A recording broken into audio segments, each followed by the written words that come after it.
To the flag of the United States of America and to the republic for which it stands, one nation, under God, indivisible, with liberty and justice for all. A roll call, please. Mayor Hassler. Here. Alderwoman Cleghorn. Alderwoman Johnson. Here. Alderman Donovan. Here. Alderman Jokerst. Here. Alderman Eidman. Here. Alderman Rainey. Here. Alderman Prince. Here. Alderwoman Armbruster. Here. Mayor, we have a quorum. Very good, thank you. Need to move for approval of the agenda. Move on that. Second. All in favor? Aye. Thank you very much. We have a personal appearance by Chip Marzuko here about the spring for Down syndrome. You're up, sir. Yeah. Thank you all for letting me come in and give a spiel about our event this year. I think, does everybody have a copy? Okay, great. Couple things that has changed. Okay, this is year 14, fifth year with the UTV. We are relocating. We're moving from the KC Hall to the fairgrounds. We kind of outgrew the KC Hall facility, which is a tremendous thing. And the fair's been tremendous. The fairgrounds has opened their arms and is going to let us do pretty well everything we did down there plus, which is tremendous. Wanted to make sure you guys knew that that weekend, probably starting Thursday night, which this is June 10th. Okay, we had it on Father's Day weekend and we moved it up a week because we had some issues with, actually both my daughters go to a youth seminar church thing on, I think, the day the 11th. And they were very helpful on getting this thing together, and we wanted to make sure, and I think it's been really good to the fact that a lot of people's got Father's Day stuff going on that weekend, and it's going to open it up a little bit more. I don't know if Kathy's here tonight, but it is on the same weekend as is it the French Heritage? Okay, I've already sat down and talked to her about it. She is, I hate to say it, but she's ecstatic about it is on the same weekend, because I know 4 years ago, I think it might have been, we actually, unfortunately, with the flood and our UTVs had to go this way and their opening ceremonies went that way, and we had a pretty picture with UTVs and a bunch of the historians here. We already talked about that. We've got that all lined up. We know the territory where she's going to be going and where we're going to be going, and she's ecstatic because it was the biggest weekend that they've had with us bringing extra people into town. So just to let you guys know that we have touched base with the people and we think it's all in good shape there. But I was explaining on Thursday, we do have the Moses Austin property. I think you all know that we camp down there. That area has 18 already, and we've got 10 more already up at the fairgrounds for camping. And we've got a possibility of a 10 or 12 more that's filling up. And on that Thursday, I know about 3 or 4 campers that's coming in early that's going to come in from out of town and help set up and so do some things. So hopefully you guys are going to be okay with doing the same thing as we did in the past. Wave the stickers, and you guys know that there might be a couple UTVs in town that weekend. Okay, because last year we did have, I think there was 440 UTVs and 48 Jeeps that participated. So we had right around 500. The year before we were about 100 less than that, and the year before that we were 100 less than that. So just on a guesstimate, it might be 550, 600. I know that we're enthusiastic about moving it up there due to the fact that I had to go to Built Best, the old Miss Elaine, out there to Eric Scott, and basically every big parking lot in town, and ask if we can park their, use their facility. What's going to be nice is with the fair is going to let us use where the Riverview Manor is, the main parking lot, and where the pits and stuff for the demo derby is, all for staging for all the UTVs. So hopefully we're going to put signs out at all those other locations, and we'll be able to guide them all in one direction and have them all at one place. So hopefully that's going to work out a lot better. I think, knock on wood, I don't know, I haven't heard from anybody saying there was any complaints about last year's event. If there is, let me know. I did hear from, which kind of shocked me and amazed me, but the KC's was sold out of the chicken dinners, I think, by 4 or 4:30. The Old Brick, the Anvil, Ciro's, and the Mexican restaurant came to our event and was paying people buying them beer and stuff for the fact that they all came and spent more money at their facilities than actually Jura Fed had. So that was great that a lot of our people that came into this town actually spent a ton of money in the town. And what was really neat the following day, we have all those basket raffles, and we've got people coming from Kentucky, Tennessee, all over Illinois, and this young family, I say young, I'm young, so they're young too. So, but they came back on Sunday because they won a basket. Okay, and it was a father, mother, father, and a son and a daughter. I think they came back, and the only two of them went on the ride. And I said, well, how'd you like the ride? And he said it was tremendous. They bought a UTV. They wanted to do this, and they've been on 4 of them. And this was not bad. Say that I did great, but Leroy Willett that helps put this on did a tremendous job. He said it was the most organized. We had potties where they needed to be and everything, because the ones that they went on, the girls had to go find a place to go, and it was not the prettiest things they said. So they had a blast. And I said, you brought the whole family back? And he go, yeah. We never knew St. John survived. Was even down here. They were from up in Ladue area, up in St. Louis, and they said didn't know about St. John.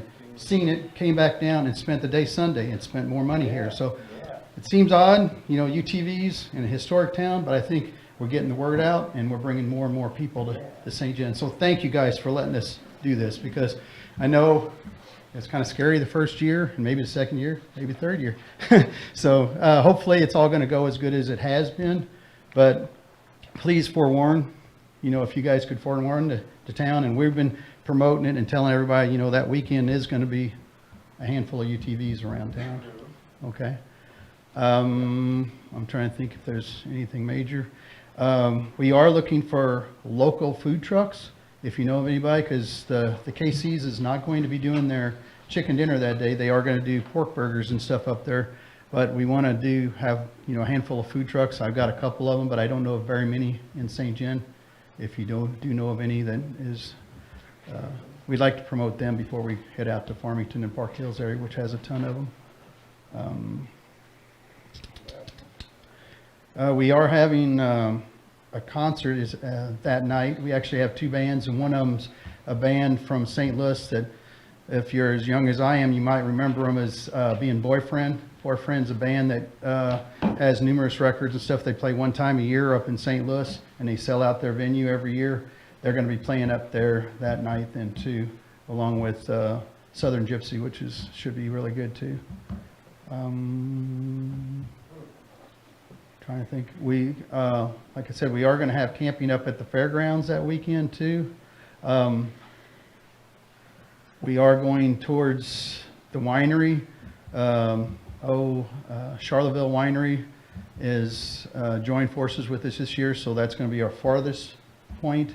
So we'll be going through St. John. We're going to definitely go by the Challenger baseball field and Challenger playground with the ride, so they can see where part of the money does go. And then we're going to be heading out M Road through a bunch of other back roads and coming back towards town. That sounds like a long run. 60.8. Okay. Yeah, last year's was about 54. If you did, last year's was unique because we had a 34 mile and we had an option 1 and an option 2, and some people took all the options. If it did that, it was in the early 50s. But this one, the way it is, it's going to be like 60.8. Yeah. So hopefully it's going to work out good on that end. Yeah. I know there's probably something I'm going to be missing, but we are open for donations of any sort. Could be money through baskets or anything of the above. This money that's raised every year is kind of unique because we had some people that already said that why are you raising money for special needs? My son didn't need it. And it's not for my son, never was for my son. This pays for Challenger basketball, baseball. We got dances throughout the year. We got day at the water park. We have anything you talk special needs, this basically pays for in St. Genevieve, anything out of the school. So when you think of this, it is unique because we've had numerous families that moved to St. Genevieve due to the fact of what our special needs is able to do in this town. And you got to pat your back on our school district is tremendous for that. So it is a good thing. We are doing something that Andrew was always fortunate enough because, you know, say, you know, if Joe wanted to write a check and he wrote it to Down Syndrome Association, it goes to the St. Louis Association for Downs. If you write it to Challenger Sports, it stays in this town. So we're doing kind of almost two fundraisers in one. The Down Syndrome Association, since we've been doing as much as we have, actually is branching out, and they're actually taking care of a couple families now in St. Genevieve that we got them tied into, and they're actually hiring a person in Cape Girardeau and Perryville and St. Gen to take the Southern District to help them out. So that's good. And what we're doing is, in memory of Andrew, is each year we're going to pick a different family with Down syndrome. This year, lucky enough, it's Gary and Jerry Grass. They've been helping us out for years, and their son's going to get to participate like Andrew did out on the field. So every year it's going to be somebody different with Down syndrome. So we're trying to help everybody under the sun if we can. Okay? And then, go ahead. Where do you make donations or to? How? Yeah. If you want to, you can take it over to Marzuko Electric and take it to the front desk, and they'll take care of it. If you need a receipt, or if you need one for the 501c, we've got all that stuff then too, depending upon which organization you want to donate to. Yeah. You can donate directly to, if you want to, get online and donate directly to St. Louis Association for Downs underneath Andrew's name, and it does get to the same scenario. Yeah. Okay. Good deal. I know I was happy enough to be at a meeting Monday night, and I got to meet our tourist director. I opened my mouth and inserted a foot because I was talking about how St. Genevieve over 13 years never really promoted us. You know, we always put our word out, but I didn't realize that it wasn't out for the whole world to know, and thank God for Happy is helping out tremendously doing that. And after I said all that, and she said, oh, by the way, I'm the new tourist director in town. We got off on the right foot, I guess. It's all good. So we appreciate it, though. Any questions for anybody? Or Thank you, Chip. thank you for letting us do what we do. No. And I know if you guys got any worries about Kathy, talk to Kathy, and we've been keeping up with each other, and I think we're in good shape. Amen. Okay. All right, no problem. All right. Thank you very much. Thanks, guys. Appreciate it. Okay. Takes us to our city administrator's report. You got an updated report at your seats, some items to go over. Item 3, G-Works is going to require an update to our front desk payment option and switching to their house payment system. We're going to have to unload with Forte. We'll keep them for a while for the transition period, and then it goes to the G-Works system. And because of that, there will be an increase in some fees. ACH transactions will increase by 80%, and the cost for the credit card, scratch the e-check off of there. The e-check is the ACH, whereas Forte had them separated. G-Works does not separate those. So the credit card will be about the same, but there is a $1 additional charge per transaction. So that's something that they're requiring that we go to. CBIZ has scheduled a preliminary look at the salary survey next Wednesday morning. We'll see if they've included all the categories we had talked about and go over the information, see if there's the way they break it down, if it's going to be understandable, if it looks like, you know, it's kind of what we've been asking for. So before we get it to the board for a look, which could be at the next work session, we'll take a look at it next week.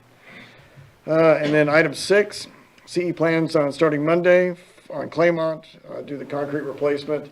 That's weather permitting, because we keep getting rain every couple of days. It's kind of slowing them down. And they've been contacting residents about being over there, so they're aware of what's going on. Any questions about anything else? Yes, sir. Go ahead, Susan. I was just going to ask, when you go back to the G-Works, are we sending out letters to people explaining? So we're just in the process of looking at moving it at this point. They have Okay. some materials that they're going to send us so Okay. that we can distribute. But whatever we end up doing, we're going to be, It will never be enough, but we'll get out what we can. okay, as kind of much like as the we last can. time? Yeah. Okay, Yeah. thank you. Item 1 and item 7, questions and stuff. So since we didn't get this this money and stuff, how important is it and how soon do we have to replace the truck? We're down one truck, so it's, we're just running two of the larger trucks. We've always had three in our service. So it would be nice to have three so that and I have a newer truck so that there's some dependability on it. So, I mean, we have it budgeted, but we don't have it as a revenue source. Right. Number 7 and stuff, I know your percentages are accurate and stuff. It would be a little more helpful if those were in dollars, because that's what we spend is dollars, not percentages. So if you could break those down into percentages and stuff up and down in actual dollars, that would be a little more helpful. Okay. If it's not too much trouble. No, that's fine. I mean, it's all on there. Most people want to know what the difference is as opposed to. And what I'd the like to numbers see are. both, but the dollars would help also. Okay. I'll do that. On number 2, with the delays in the water main engineering and construction, is that throwing off our pavement program? No, Or is because we that- told them to go ahead and move forward with all but what has to be repaved due to the water main construction. So they can start any time on any of the other streets that we aren't doing any water main improvements. And I believe that's only Rozier that we're worried about. Rozier would be the only one that's getting I think, yeah. change it. I couldn't remember offhand. Yep. Okay. Anything else? I don't think so. Okay, thank you. Thank you. Thanks to our staff reports. David? Good evening. You've got my report there. We had a Heritage Commission last week, got a certificate of appropriateness approved, kind of worked through that with the applicant. You see the building department numbers there. Down under comprehensive plan, we do have a meeting now planned for the, actually there'll be a staff meeting and then a steering committee meeting on March 29th. Dave, what time is that meeting starting? The Steering committee? 6 o'clock. Thank you. And planning and zoning, just another note down there, after the ordinance we discussed on home-based businesses, just to note that guest lodging within residential zones does still require a special use permit and a business license, okay, in residential zones. Next page, I put an additional note there under floodplain management, which doesn't always get a lot of notes, but typically in spring and next week there'll be a report released by the National Weather Service. Doesn't look like it's a bad prediction for the spring floods. So once we get that report, I've talked with Mayor Hassler and we'll send out a letter to those who fall within the floodplain. That's the Mississippi River flooding? Any flooding. Yeah. Any questions? David? Thank you. Chief Sargent? Good evening, everyone. Should have my report also. It was a little bit slower month for us last month. We only ended up with 13 calls, but we're still ahead of last year's pace. Staffing wise, in December, we had some guys that weren't making attendance, and we send out letters to remind them of their commitment. And since that time, we've had one turn his attendance around, one quit, and one just recently moved out, but we had put a new guy on within the last week, so we are down 3 compared to the 2 we were before. The new brush truck is in its final stages. We were able to get everything switched over, and that brush truck was actually only out of service for about 3 hours. We had a truck covering it. Just turned the keys over to Steve, so he's got it now for public works. He'll be able to pick it up anytime he's ready for it. We have had several meetings on the new radio stuff. I had another meeting last night over in St. Francis County about that. And as a Bi-County Chiefs Association, we're looking at maybe trying to do a FEMA grant next year to try to get our portion of the handheld radios and stuff. There's a lot of complications that go into it. There's maximum caps by population and everything else, but we're looking into that as a possibility for 2024. So a lot of discussion going on with that.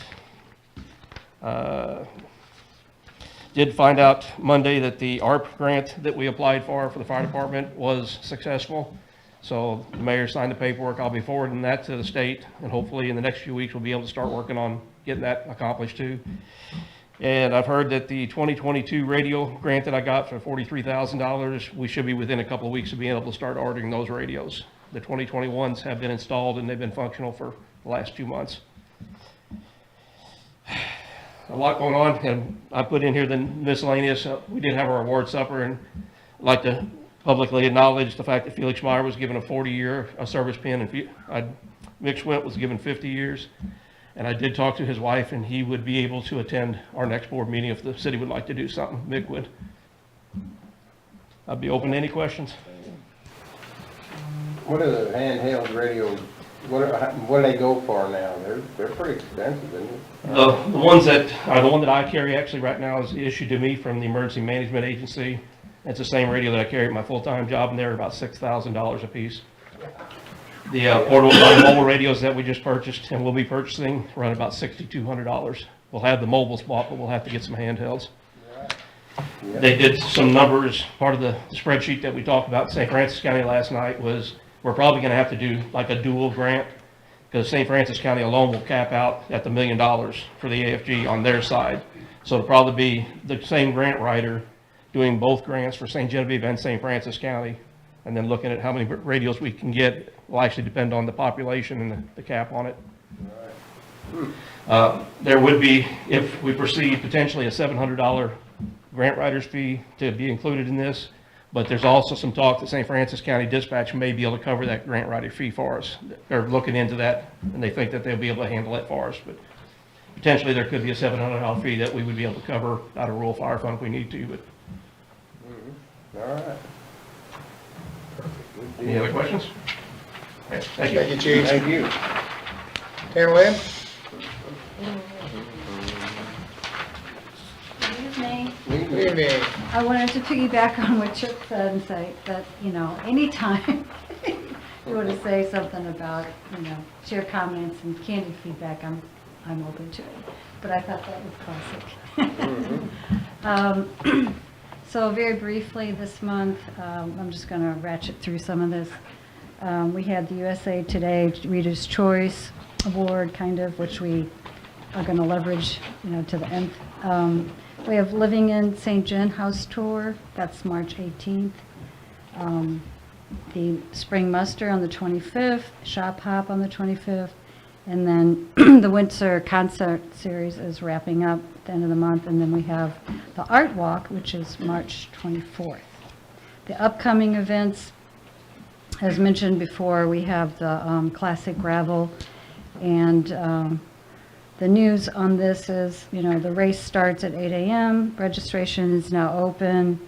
We have a new free race called Little Pebbles, and that would be for youth up to 15 years old. You can also walk, it's open to folks walking.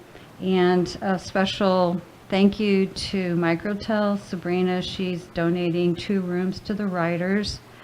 And then also she's discounting any of the riders. She's really giving a generous discount to the riders, and that's going to be great. So we're going to start really marketing that and getting it out there. I think TrailNet has about 1,800 in their newsletters, subscribers. So we're going to be, trying to use that as a vehicle to reach people in St. Louis and beyond. Let's see, what else? On the social channels, I'm just kind of delving into it. They weren't really used very much in the past, and so I've changed. I'm trying to standardize, on our logos and our icons and things like that. And so I've been in there changing the profiles and updating it, and it still needs a lot of work. So if you see things that aren't right, or even if they're misspelled, please be an eagle eye. I look at this so often, sometimes I miss things. And then also, it's really neat, I found out in our Adobe Creative Cloud, Adobe Express allows for, content collaboration, which actually delves into community partners, which I'll touch on. But it's a really great tool, and I'm really excited about the more I learn to use it. we purchased a website auditing tool. It's a great tool. And it tells us all the critical issues on our website. And right now, the dashboard says out of 100 being super healthy, we rank about 42. So there are a lot of things that need to be corrected on it. And this tool is going to be really essential when it comes time to hiring, well, putting together an RFP, and then also, hiring a developer, because you can actually see the things that are fixed. So within 3 days, if you have an item, you can actually go in there and see what's been done. So I think that's great. I was excited about it. We are also, in fact, tomorrow, there's a webinar. We're exploring a new data-driven SaaS module that's going to give real-time information. It's something we could plug into the website, which is why correcting the website and getting it healthy before we do something like this is, kind of important. And so what it's going to do, as you can see here, it's going to have automated events calendar, automated database that really pulls the information from Google Business and some other sources and aggregates it and would put it on our site, which would take a lot of load off of people having to do it themselves or me having to do it. So I don't know, this is, like I said, we're going to do the webinar and find out, but these kinds of tools is really what we need, so. And then the community partnerships, yeah, this is something that, I kind of want to say we need to be high tech and high touch, which means we collaborate, we communicate, and all of the partners, they streamline their communication. And, when I was talking with Chip, for example, all the things that he mentioned, the bands and the schedule, the logos, all of that, on Google Workspace, we can be using that. And you just put it up there, and all the groups then can share as needed. And it also utilizes all the tools, the Google tools, Gmail, Meet, Chat, shared folders, calendars. It's just, it's going to be great. So the rollout, and I'm piloting it right now to see how, what are the 10 maybe top things that people are going to use, and then rolling it out with those various groups, and then also potentially offering training, because I do understand from the feedback I've gotten that not everybody is comfortable with it. And so what I'm thinking is we would have multiple training sessions, just maybe having one night a week where it's open at the library. And if you come and, you want to have a problem addressed or you're curious about it, I would make myself available for that. And then, yeah, so the other thing I'm just going to throw in here is I've started some early conversations with somebody about, kind of like an official launch of tourism in St. John, and coordinating that with the spring cleanup that the master gardeners have, right? And part of that was an idea to have themes. The colors are, yellow, white, and then kind of like a purplish blue, have flowers, and really make it welcoming, for folks that are coming. And then we have one other big surprise, but I'm not going to tell you. So, are there any questions or comments? Anything? Okay. Sorry, I do have one. So I was visiting with some shop owners last week, and they were curious if we would be updating and distributing. There used to be some rack cards that just had calendar of events. They said those are really missed, so I just wanted to pass that along, that if that's a project that you feel like undertaking, I know that there are several business owners who would like to distribute those. So we aren't doing the rack cards, we are doing printed sheets. If they want, it's on a 8.5 by 11, foldable in half. Okay. That's what we're distributing now. Okay. Right. So they need to contact us, let us know. That's with just the events listed? Just with the events. Okay. It looks like the old rack cards, Okay. but we found we needed to update more often, and we'd print the rack card, and then somebody would say, oh, well, we're doing that this weekend, and that was causing us a problem because we were wasting cards. Okay, so we do have something with events. I will tell them to get in touch. Thank you. But it does, you're right, it does need to include like the hours. And so one of the things I'm going to do with either Mary or Jan, is to have them spend time, confirming the dates with the various people that are doing the events, and also the hours for, some of the shops and things. Because ultimately, what we need to do is we need to have a visitor guide, okay? If not, if it's not printed, it should be available digitally for a download, or, you know what I mean? And anyway, I'm kind of going over my time, I think, but ultimately, yeah, those are things that are definitely on my task list. So, thank you. Thank you. Steve?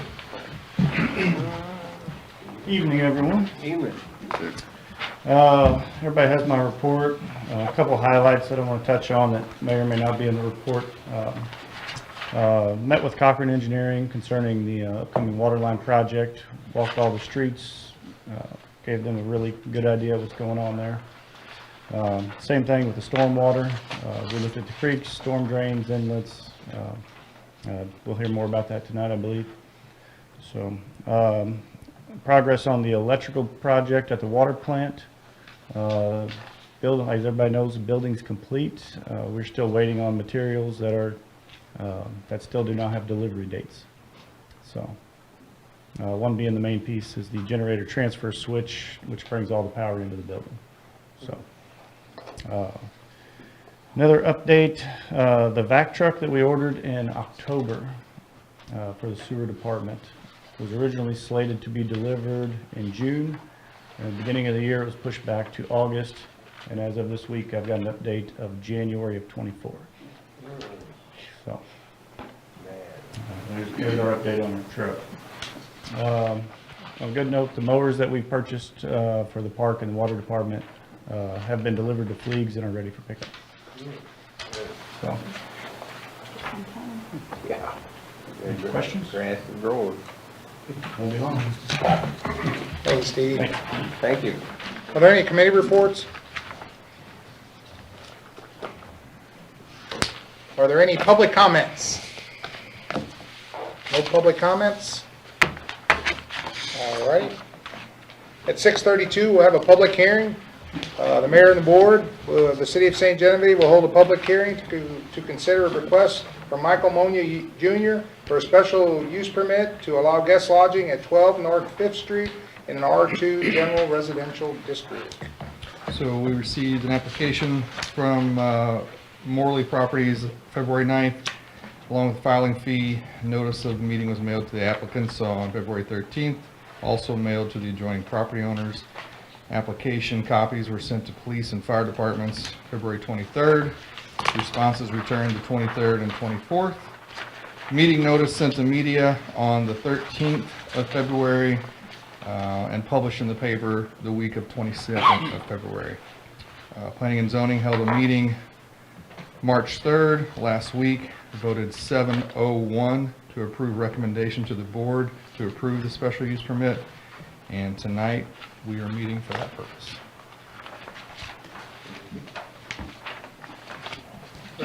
Did you hear from any neighbors, Dave? I did not. Okay, thank you. Any other questions? Sign. Very good, thank you. Close the public hearing at 6:33. Takes us to the consent agenda. Move approval. Second? All in favor? Aye. Thank you. Takes us to old business, second reading of bill number 4542, an ordinance amending the City of St. Genevieve Municipal Code of Ordinances, Chapter 405, zoning, and Chapter 605, business licensing. It's set forth below. Motion to approve? Second. A roll call, please. Alderwoman Johnson. Yes. Alderman Donovan. Yes. Alderman Jokers. Yes. Alderman Eidman. Yes. Alderman Rainey. Yes. Alderman Prince. Yes. Alderwoman Armbruster. Yes. 7 yes, 0 no's, 1 absent. Bill number 4542 now becomes ordinance 4465. Thank you. Takes us to the second reading of bill number 4543, an ordinance amending the City of St. Genevieve Municipal Code of Ordinances, Chapter 405, zoning regulations, creating a tiny home overlay zone, as set forth below. Move approval. Second? A roll call, please. Alderwoman Armbruster. Yes. Alderman Prince. Yes. Alderman Rainey. Yes. Alderman Eidman. Yes. Alderman Jokers. Yes. Alderman Donovan? Yes. Alderwoman Johnson? Yes. 7 yes, 0 no's, 1 absent. Bill number 4543 now becomes ordinance 4466. Thank you. Takes us to the second reading of Bill number 4545, an ordinance amending the City of St. Genevieve Municipal Code of Ordinances, Chapter 405, zoning regulations as set forth below. Move approval. Second. Have a roll call, please. Alderman Eidman? Yes. Alderman Jokers? Yes. Alderman Donovan? Yes. Alderwoman Johnson? Yes. Alderman Rainey? Yes. Alderman Prince? Yes. Alderwoman Armbruster? Yes. 7 yes, 0 no's, 1 absent. Bill number 4545 now becomes ordinance 4467. Thank you. Takes us to the second reading of Bill number 4546, an ordinance of the City of St. Genevieve, Missouri, authorizing the mayor to enter into agreement between the City of St. Genevieve and the St. Genevieve Municipal Band. Motion to approve. Second? Have a roll call, please. Alderman Rainey? Yes. Alderman Prince? Yes. Alderwoman Armbruster? Yes. Alderman Eidman? Yes. Alderman Jokers? Yes. Alderman Donovan? Yes. Alderwoman Johnson? Yes. 7 yes, 0 no's, 1 absent. Bill number 4546 now becomes ordinance 4468. Thank you. Takes us to new business. Bill number 4547, an ordinance authorizing the city administrator to execute a contract for outdoor advertising with Robinson Outdoor.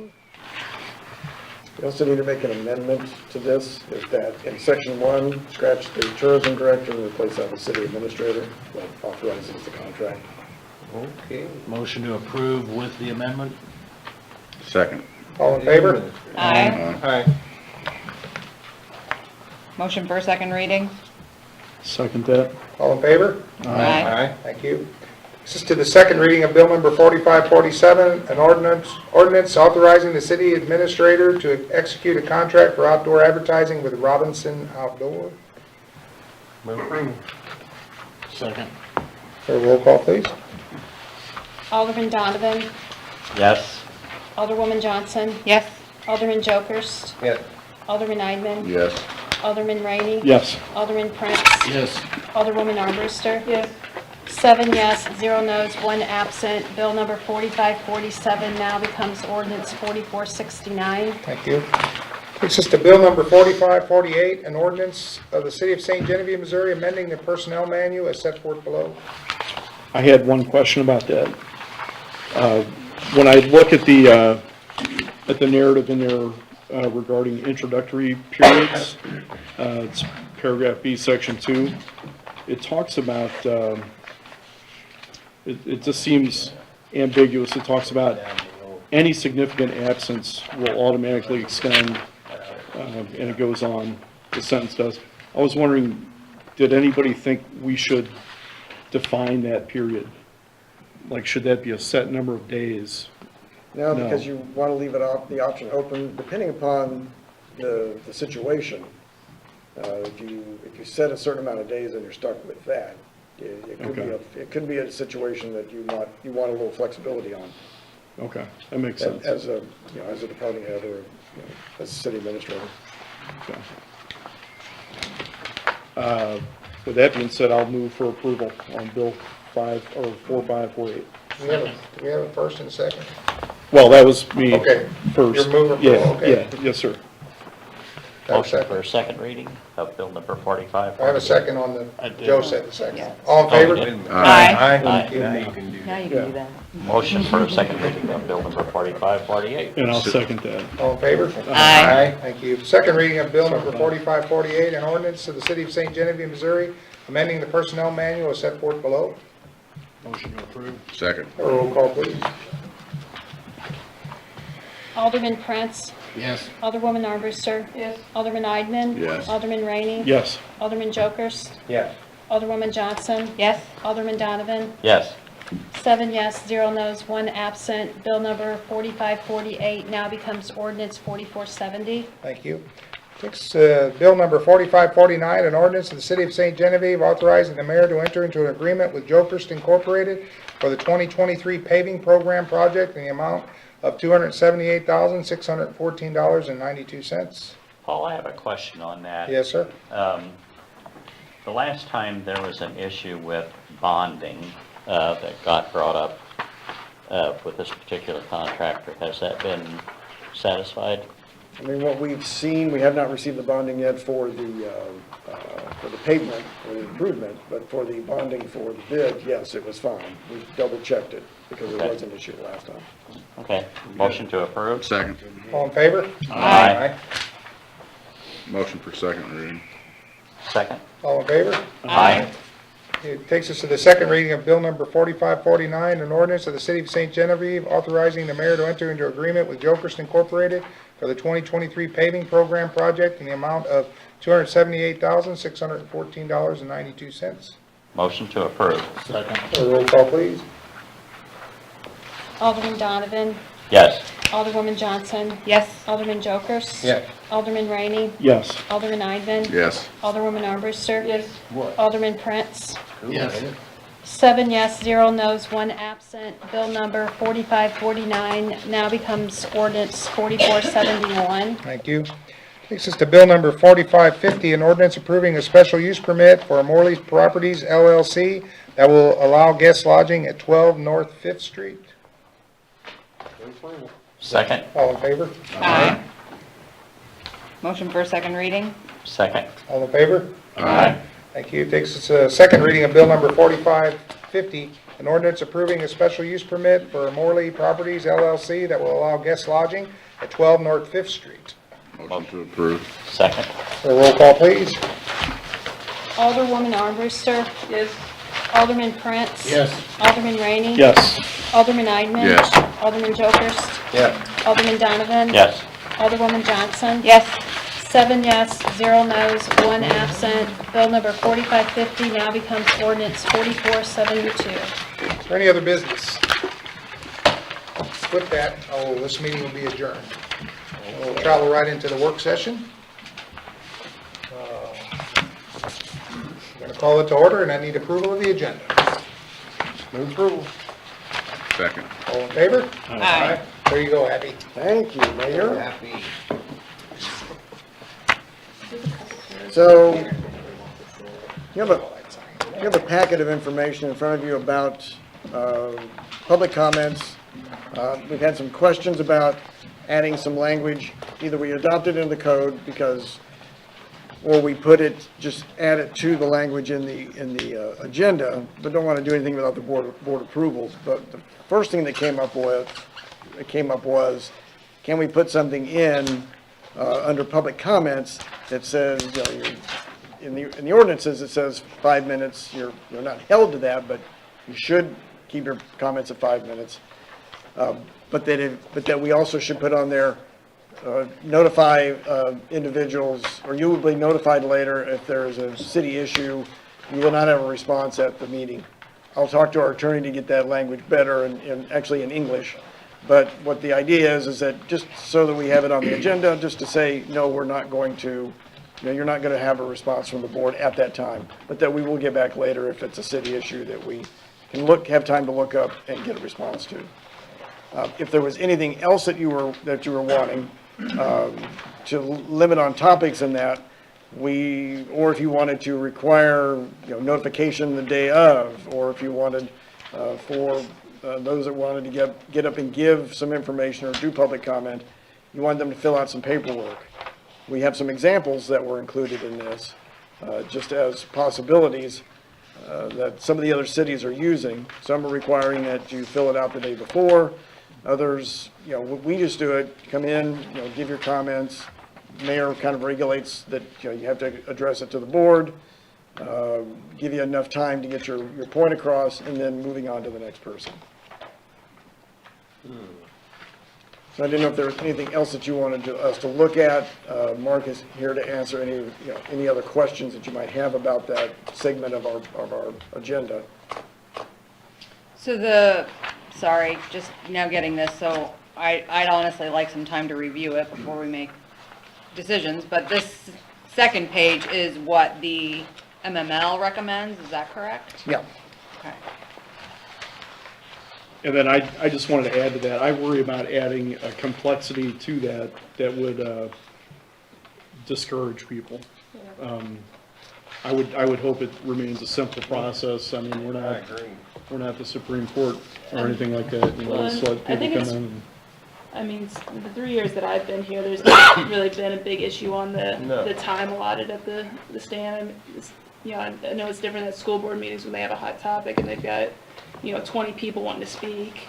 But I don't see the time issue being too big of a deal that I've noticed. My biggest thing was just having some way to let the public know, except for when they get up there, hey, we're not really able to answer you in this capacity right now, so.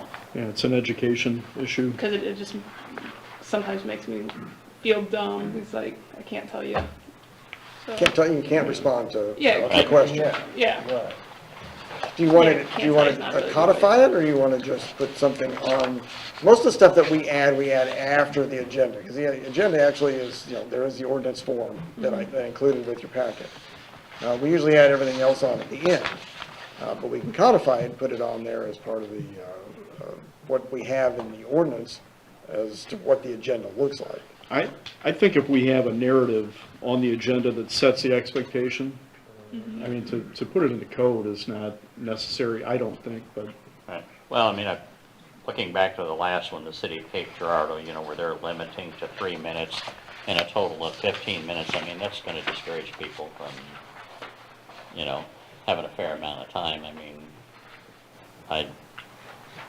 Well, let's talk through that. How would we handle it? How would the mayor, how would the CA handle it if there's an abuse of that time limit? What's the functional fix for that at the table? So the mayor's chairman of the meeting, and you can go up to 5 minutes. Technically, then the board should give extra time, approve extra time for the individual that's up there. But the way our code is written, the way it's written on that is that you may be limited to 5 minutes. It doesn't give you a hard and fast 5 minutes. We're not timing it. I've been in cities where we timed it, and then it was up to the board to extend that time. I think it's, the mayor makes that decision as to, if they're reaching too far or there's taking up too much time, he can limit that. Would it be reasonable if somebody comes to a 5 minute or a 3 minute time limit, if they're made aware of that, then they ask, hey, can I extend my time? And then the mayor's chair would yay or nay. Could we do that? He can recognize that. The board would Yeah. still need to be the ones to extend it. We used to have a red and a green light. You remember that, Pam? On the podium. Whenever the red light came on. Yeah. So, but we're still saying we have the option to extend that if we feel justified. Right. So what does it come, the mayor then initiates it, and then it's just a simple show of hands by the board? Yeah, usually. yeah. Keep it Yeah, I simple. don't want to keep anybody from feeling they're welcome to come here and speak their Absolutely. piece. That's not what we're trying to achieve. Because it just says, please keep the comments to 5 minutes, which is not good English in itself, but I didn't like that. The biggest thing for me is just letting them know that not to expect an answer right away. So Yeah, I agree. I'm satisfied Yeah. with that, but We'll put something on there. Yeah, I know. We'll figure that out. Okay, and then the rest of it you can look at. If there's anything else that you want added or us to consider, we'll bring it back to another work session.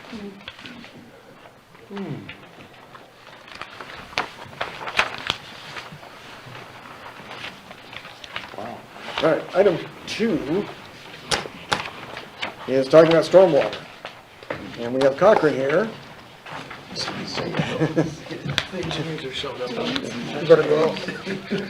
what we want to do is get you guys set up. You want to take a 5-minute recess while we get the equipment set up and get into the stormwater part? Because I don't think we need to talk about anything else while we're trying to get this set up. maybe get some chairs out. Do we have some? Aren't they in the closet? Do we have some extra chairs? We have extra chairs in the closet. Okay. For us, we can stand, or whatever. Are you gonna set up your presentation? Yeah, where do you want are we using the screen up here? Got a table back here.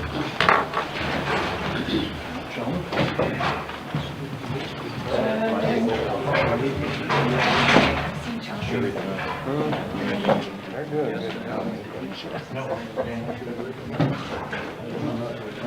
I thought I did that.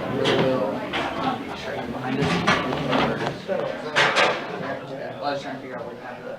Very useful. We'll be taking turns so we can get some gear to fit. Wow, that was a good chair.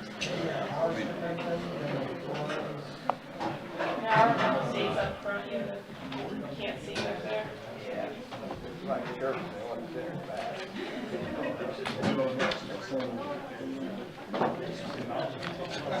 I'm really curious to see what information they have. Oh, right at the table, so much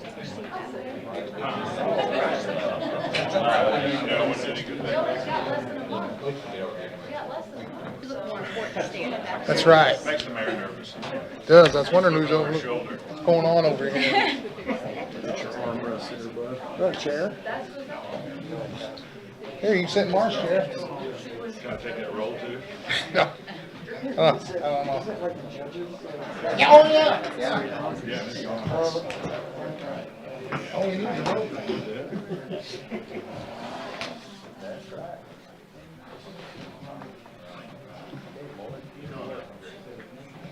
Help, Mike. You don't want that. See water and I see. We'll never get run. We got a problem with that same Yeah, no kidding.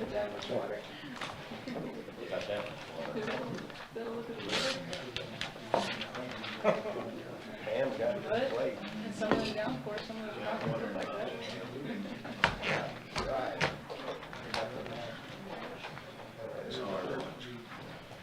Better sit down Been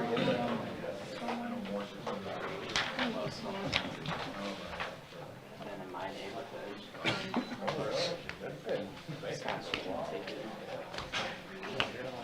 It's like right at the bend. Forgot to ask you how old It is a it is. little You all good? on the road. No, you good. Yeah, it is. I don't know, it's. Make sure you get represented as well. I'd call it. It poured all the way. I hope so. Driving from Branson to Rome. And that was my leg to drive, of course, and I could barely see.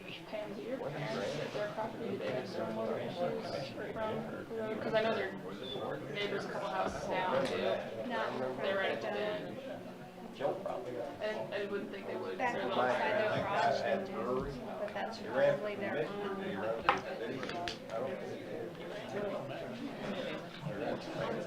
They're the first house on Scott Street, and the right-hand side from the north. Oh. The driveway right past where you go into like from Scott Street into the Moors. Yeah. Yeah. So they're a little. Yeah. Yeah, Used to be my mom's house for a while. I never Yes, know. it did. Short these guys on our screens. Yeah. Yeah. It worked. Oh, yeah. Yeah. And then we take all the way down to Scott and then cut across on Audubon, and go back and all the way to the culvert next to Underwood Drive. Yeah. They would not. I don't know, somebody. Applied for. No, that's all right. I'm, in the description. Yeah. Right. He did a hell of a job. Good enough to make sure some of the folks out there. What? I'll leave it up to you guys, what you wanna. Yeah, I'd like to make sure that's out in the This gallery. is the same thing, would be up on Oh, there, okay. so. Well, it'd still be something good for some of these folks to have in their hand. There's 4 over there. And Happy and I could share one, so. Do you want a copy? Happy, what do you want me to do with the extra? Let's give them to the, with the other, to the folks out there. Yeah, some of the people, the citizens. Yeah, pick somebody, yeah. Do all the aldermen have this? Yes. We've got 2. Got the hand out? Yeah. We got an extra one. Nick? And if somebody don't get Joy, it listen, for a copy tomorrow, we can get a copy of it. before I introduce you, I gotta make sure I get it right. That's what these flowers need to. I tried, okay. I did too. She was gonna bring the popcorn. So. Yeah, so we've worked with Cochrane on a number of projects. Dave Van Leer watches over all of our water projects, our water installations. He also works with us on the other street projects when we get them called in. Nick Weber is helping out with this stormwater project. So I'm going to hand the floor over to them, and they'll go through the information you have in front of you, give you a chance to ask questions, and then just kind of review what they found in the way of stormwater. This is the first 3 areas that we're talking about. So we still have 2 areas that they're supposed to finish, and then Smith & Company's doing the 6th area. So, Dave, all yours. I'll start by apologizing for canceling 2 weeks ago. I was under the weather, and we were supposed to do this 2 weeks ago, and I canceled on you guys, so I apologize for that, but trust me, you didn't want me here. You wouldn't want to be around me. So as Abby said, we're talking about stormwater planning tonight, and we're looking at the first 3 drainage areas that we're under contract to look at for you. So before we dive into the details of what you're doing, I just want to talk about some general information so that when we're throwing out some terms during our presentation, you're hopefully will better understand what we're talking about. So as we go through this, you'll hear us talking about design storms that we use to evaluate your storm sewers and the amount of runoff you have. Just to help us better understand what we're talking about there, we're talking about a 2-year design storm that has a 50% probability of happening in any given year. So that's a frequent storm. It happens pretty often. A 25-year storm has a 4% probability of happening in any given year, and then a 100-year storm has a 1% probability of happening in any year. So as you hear us talking about the different storms, just understand what that means. The higher the number, the less likely it is to happen. But we also look at those storms so when they do happen, we know what's going to happen with your system, and we can help you be prepared. The other component of when we're looking at design storms is the intensity that we're using. And when we're talking about intensity, that's how many inches per hour of rain is coming down. On the larger storms that we're using in this analysis, we're looking at roughly 4 inches per hour and 5 inches per hour. So that would be the intensities on your 25-year and 100-year storm. So that's quite a range. 4 inches coming down in 1 hour, that's quite a storm. But you've probably seen some storms like that in the last 10 years for sure. I mean, they do happen. So we're definitely looking at that. The other thing, when we're talking about stormwater, the units we use are cubic feet per second. So cubic feet of water per second. And to help visualize that, or maybe a unit you're more used to, is gallons per minute. So 1 CFS is equivalent to approximately 450 gallons per minute. So when we're talking 1 CFS, that's a lot of water. When we start talking about hundreds of CFS, that's really a lot of water. So just to kind of help visualize the quantities of water we're talking about. And then the last thing, just kind of tonight's goal, we want to present the preliminary information that we have and get any feedback from the board or from the public, and just anything you see in the presentation that needs a second look. That's what we're looking for tonight. So Nick, can we go ahead and move on to the first slide? I've got one silly question up front. When you're talking about design storms, that's all the consideration they're drawn from this geographical area. Yes. Weather conditions specific to our region. Correct. Okay. Correct. So we look at MoDOT has published information on design storms.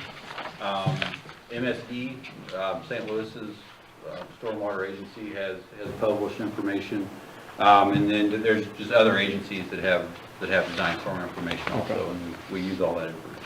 So yes, it is specific to southeast Missouri. Okay. Okay, so the first area. The first area we're looking at is along Market Street. So you got Highway 61 coming into town, and then Market Street. This is one of the areas we were asked to evaluate. We're particularly looking at the intersection of 9th Street and Market Street, localized flooding that occurs there. And then on the south side of Market Street, where you're crossing under Market, dumps into a channel. There's been some flooding in properties on the south side of Market. So the goals of this analysis were to eliminate those issues that you're seeing. Next slide. Okay. Here's a little more detail on this particular drainage basin. And the two options we're really looking at here to alleviate some of the issues you've seen are improving multiple structures along Market Street. So you'll see there's several large driveway culverts along Market Street. There's a longer box culvert, and then the city actually has a culvert that goes under 9th Street and Market Street. From there, back up one slide, would you, Nick? Something I didn't explain. So this boundary we have shown in yellow, all of this area drains to the point on Market Street that we're talking about. So this whole area drains to the one box culvert that goes under Market Street. So let's jump back ahead. Okay, so that area we're just looking at, that all drains to this one point, comes under Market Street, goes through this existing channel or creek, and then discharges into Gabourey Creek. So that's the area of study here. So the options that we look at here are to improve these structures along Market Street as needed, and then also improve the channel between Market Street and Gabourey Creek. And in lieu of that, the other option we looked at for this particular drainage basin was constructing a retention basin up above all this. So obviously kind of two different approaches to this. We resize all these structures so that they can carry all the water that's coming, or we build a retention basin and let less water get to these and kind of have the same effect. I think to start off talking about the detention basin, so this, what I'll call option one, would be to construct a detention basin. This would be a 3-acre lake essentially. So we would construct a lake in this drainage basin. We've done some preliminary evaluation on the contours in the area. You could build a dam in this area and you'd end up with a 3-acre lake. We would, Nick, what's the elevation variance in the lake from storage? The change in elevation of it, it's 4 feet. 4 feet. So, over this 3-acre lake, we would have 4 feet of storage. So when we got a significant rain, the water level in the lake would come up 4 feet, and then that stored flow would gradually discharge down in the basin and come down through here to the same drainage area we had before. The value that's provided by creating this retention basin, the flow coming into this point is 144 CFS. We can store the flow here and release it slowly at a rate of 17 CFS. So there's a big impact there. We've taken the flow from 144 CFS that would be coming down through here, joining the rest of the water in the watershed and hitting all these structures. We've taken that flow from 144 CFS down to 18 CFS. So big reduction in flow, much less water getting down to these points, and reducing the flooding. Nick, anything else particular on the detention basin we need to talk about? Yeah, there's lots of there's lots of other things that this retention basin does for you. This essentially could almost be a city lake. It could be constructed as a lake. There's been talk that there's development forthcoming in this area, that future development could be constructed to drain to this lake, and then that would further reduce the additional runoff from that development. there's lots of cities who have city park type lakes that also serve as retention ponds. So that's something that, something could be considered. This property currently is owned by Mississippi Lime, so there would need to be, there's land acquisition that's required for this project. The other option, what we'll call option 2, would be improving these culverts along Market Street and improving the drainage down to Gabrielle Creek. And I'll let, I think we can go to the next slide, and Nick, you can kind of talk about what that would look like. Could we back up to your first slide just a second? Got a question. Yes. Actually, the one before that. That yellow line that kind of goes through that cross ground and stuff, that's kind of the crest of the hill. Yes. So everything coming that way. So how many inches of rain, you know, in a period of time is that retention basin going to be able to hold? I mean, if we have like 5 inches per hour, or that doesn't seem like a super large area for. Well, so in the top left corner there of this sheet showing the 100-year storm shows the volume of water that would be coming off of that area into the lake. And in the next one, bottom right, shows the storage of that pond there would be 245,000 cubic feet. And so the 100-year storm would still only put in 210, and that's not including the future development there. But so that's showing that the future development the lake would be able to handle that additional runoff.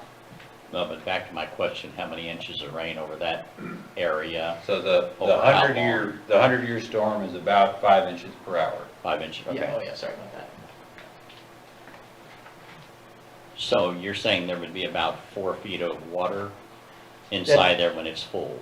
Yes, yeah, that'd be the fluctuation. It would, so the depth could be, you could make the normal pool depths of the lake kind of whatever you wanted. You could, if you wanted 12 feet of water in your lake all the time, you could do that. The thing that's important is above normal pool, how much storage do you have? And that's the 4-foot number. So this would retain water all the time? It's wet all the time, yes. Right, so why, I mean, that seems like that takes out some of the storage capacity of that area if you're gonna have so much water in there at a time. I thought detention ponds always emptied. So the terms that are typically used are detention ponds with a D, and those are dry. There's a dry basin. When it rains, it fills up with water and then it drains out. The term retention basin with an R is a lake that always has water in it, and then the elevation of that water rises when it rains, and storage is provided above the normal pool of the lake. So what would dictate the decision to be one over the other? Well, in this case, we've sized this to where you can essentially detain the 100-year storm. So a very large rain event. And that's what would cause you to see that 4-foot fluctuation. So a 2-year storm happens, you know, I'm not sure what the exact number is, but this comes up maybe 6 inches, comes up, goes back down. Not a lot of impact. The 100-year storm, the bigger event, more rainfall, that's when you're going to see the elevation come up 4 feet and then gradually sag back down 4 feet. You're 100% right. If this was a dry basin, you would have more storage. But we're also looking at this from a standpoint of, you know, being able to detain the 100-year storm is pretty significant. That's over what most cities would require you to detain. We've kind of tried to max out what we feel is necessary storage for the area. And then in addition to that, it seemed like it potentially could be an amenity for the city. A what? An amenity, just having a lake. That's where I was headed and stuff, because if it's a lake back there now, one, how are you gonna access it? Two, who's gonna maintain it, well, and I guess there's gonna be maintenance anyhow, with a levee and pipes to drain this thing out and stuff, but, I don't know, and then the liability issue of somebody falling in and. So if it were the city's preference, this also could be looked at as a dry basin. Yeah. That I believe that could be achieved also. Still maintenance, that basin would need to be mowed. Right. You know, from a maintenance standpoint, I don't know that there's a big difference. From a liability standpoint, I would assume your city attorney's gonna tell you have more liability with a lake. Just our thoughts of the approach here, I agree with you, it can be done either way. Well, and I didn't want to pause on this too long, but as we consider in option one, we would be missing another item, number 8, like the cost we would have to pay. So later on, I mean, I think they want to get through the technical details, but later on, we would have to know what the cost of that property was, and then add that to the grand total, you know, of $138,000 some odd dollars, so, yeah. You know, one, we have to be able to obtain the property, plus we gotta obtain access to it, but, because I have walked up through there, and there is a pretty remote area up in there, and it's a pretty good distance up there and stuff, so there would have to be an access road. And this is, kind of just south of the power substation, I think you see it here? Right. That kind of gives you a good idea where we're at. Oh, the school district, in fact, is Dave still here? The school district just bought an additional 5 acres up there. I was wondering in reference to where. He's referred to it already as future building. Yeah, it's between the substation and. Didn't know this area. Right. St. Elizabeth. And they've calculated it to most likely contain that. Right.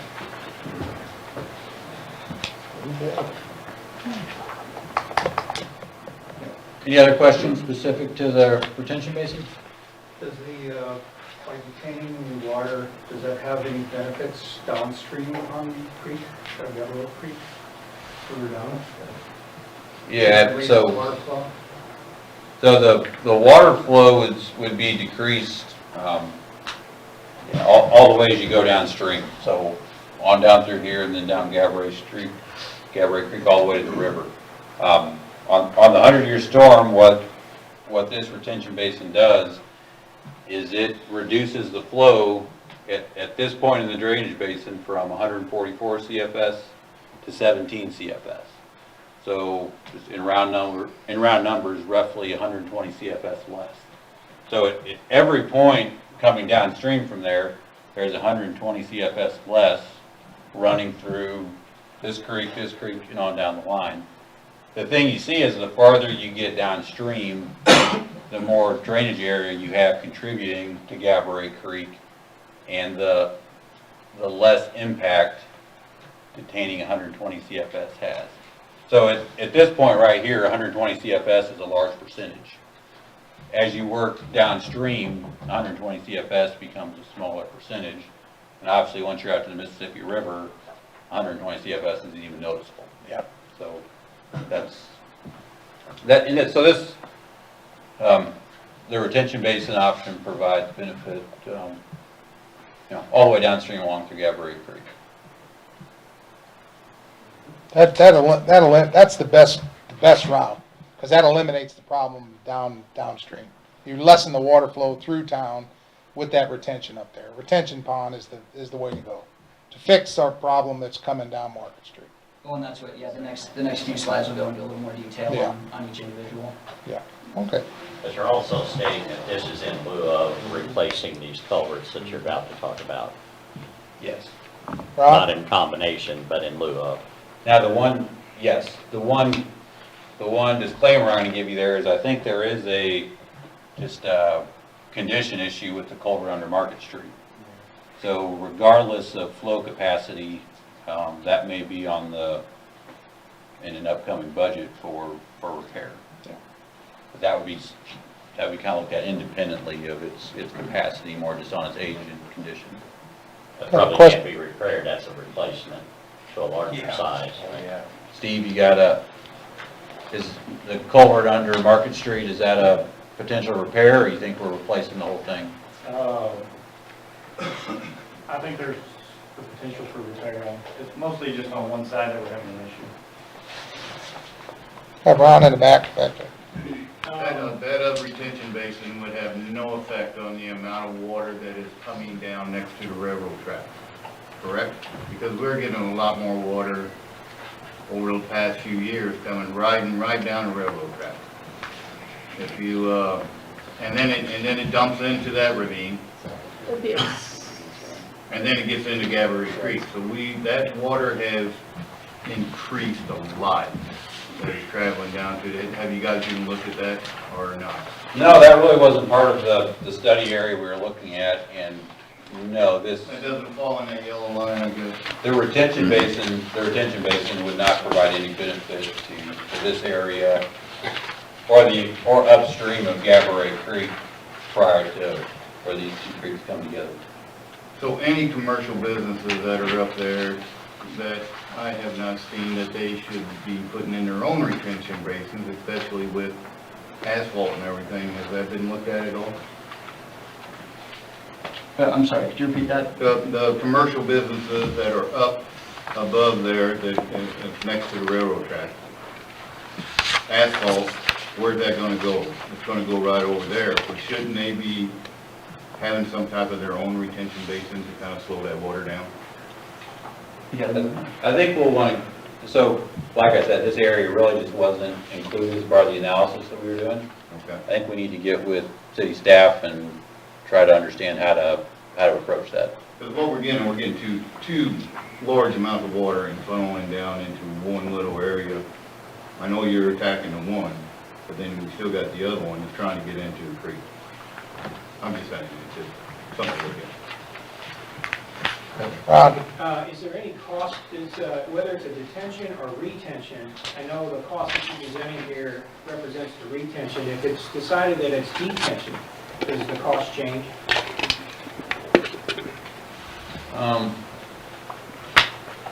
I'd want to look at that some more. My initial thought is it would be similar.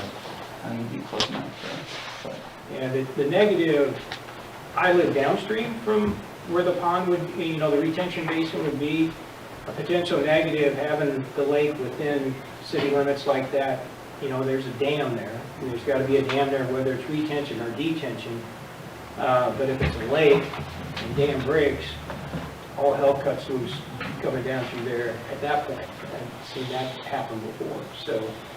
That's the liability issue I was talking about, not only from somebody falling in, but, the more water you hold up there, the more, because a freak storm, which, we hope never happens, can happen, and more frequently we're being told and stuff, but more water up there, if I was living downstream, I'd be more scared of it, but.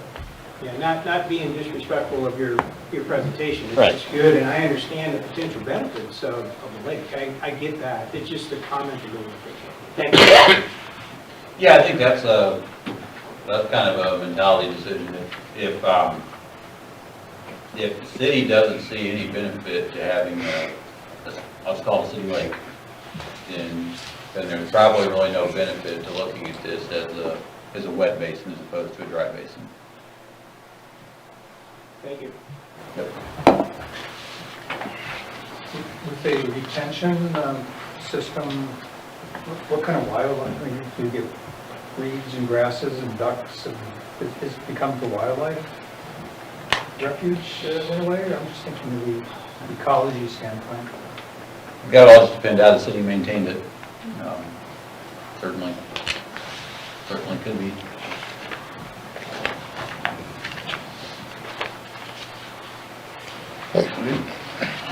Alright. So now we're going into each individual culvert along Market Street. These are the driveways, obviously above the creek there. So this first one was large enough that it doesn't have any issues. So here, the existing flows you can see for each, the 2, 25, 50, and 100-year storm. This culvert has the capacity for 300 CFS, and none of those storms will affect that one. And then here's the retention basin, what would be flowing out of that to this specific culvert. Yeah, no issues with this first one. There wouldn't even need to be any improvements with either option, the retention basin or the culvert upgrades. One of the main things you see on these slides is the upper set of numbers is the flows as they exist today. So the 98 CFS, 168 CFS, and so on. The bottom set of numbers is what those flows would look like with the retention basin. So again, this is where you're seeing the reduction in flows and the benefit to these downstream areas. And we're just working down Market Street, looking at each structure that we come to. Yeah, so that was the first one that the flow would have hit, and then this is the second one here at 945 Market Street. So, yeah. This is where that hard 90 degree is in the stream? Yes, prior to, We're getting there. We haven't quite got to the. well, when it comes up to Market, it does make a hard 90 if that's what. Now the second one here is where we start to see some congestion with the higher flow rates. So it currently has the capacity for 155 CFS, which that'll fail the 25-year storm. Sorry. If we went the new culvert route, it'd be a 4 foot by 8 foot, which isn't too much bigger, larger than the previous one, but with the slopes through there, it would be able to handle 195, which would come down here to the retention basin. Well, 195 without the retention basin would be able to handle the 50-year storm flowing through without any flooding into the yard or road. Now, if it's left as it is, the retention basin, it would be able, that culvert there would be able to handle the 100-year flow. So this culvert under this driveway, what we're telling you is as it is, it can carry a little bit more than the 2-year storm, but not the 25-year storm. If you wanted to get it to a point where it could carry the 50-year storm, you need to upgrade this to a 4 by 8 culvert. If the retention basin was built, the 100-year storm is able to pass through this culvert. So this culvert would then have enough capacity for the 100-year storm. Now, when you're talking about those, you're saying either or, right? So either the new culvert option or the retention basin. You would do one or the other, yeah. That's just- The other thing to point out is, I'm not sure how the city views this. In my mind, these are private culverts for driveways. They're not really the city's, but they're part of the issue that's being experienced. So how that would be worked out, I'm not sure, but I think it's a valid point to the discussion that we're having. Now this is the longer box culvert underneath the yard at 935 Market. At its existing size, it can only handle 130 CFS, which fails probably about somewhere between the 2 and 25-year storm there. Now with the retention basin, that existing culvert as it sits would be able to handle the 100-year storm flow. Or the new culvert size, 4 foot by 8 foot, would be able to handle 195, which not quite the 50-year storm intensity of 5 inches, I think it was 4.5 inches in an hour. So it's, again, that's a high intensity, but it gets you pretty close there. Happy, I got a question. I mean, have you ever ran into that with these private culverts or bridges or whatever you want to call them? How a municipality would handle if that comes down to something having to be done? So we've never dealt with it on a stormwater issue. If it was a deterioration issue, then it was the homeowner's responsibility because it's on private property. And the stormwater ordinances make it the homeowner's responsibility as well. I just can't imagine they'd be jumping at the opportunity to replace them. Probably not. Okay, and then the last one here that runs underneath Market and 9th Street. You said there was already talks of replacing that. Just looking at a new size, the 5 foot by 8 foot, obviously we could go to work with more if we were just improving instead of just replacing the entire thing. Run some different numbers on that. But with the retention basin, as it currently flows at 170 CFS, would pass the 50-year and just below the 100-year flow intensities. So the retention basin would, I mean, I know it needs to be replaced, I guess, or parts of it need improved, but the retention basin would not need you to replace the entire thing. You could just go with sections for repair. And so that was pretty much the 4, and then we got the channel here behind Market Street. Now, so that was a big cost with the second alternative of not doing the retention basin. There would need to be some more work done on widening and increasing the flow capacity of this creek. As it sits right now at 200 CFS is what it can handle. That is just the 10-year storm without the retention basin. This also would be on private property. This isn't really your property to improve, so there would need to be some type of agreements reached to be able to improve that area. I've got a question. You talked about basically widening these creeks. When we were interviewing engineers, we first started talking about this. That was pretty well explained that was an absolute no-no.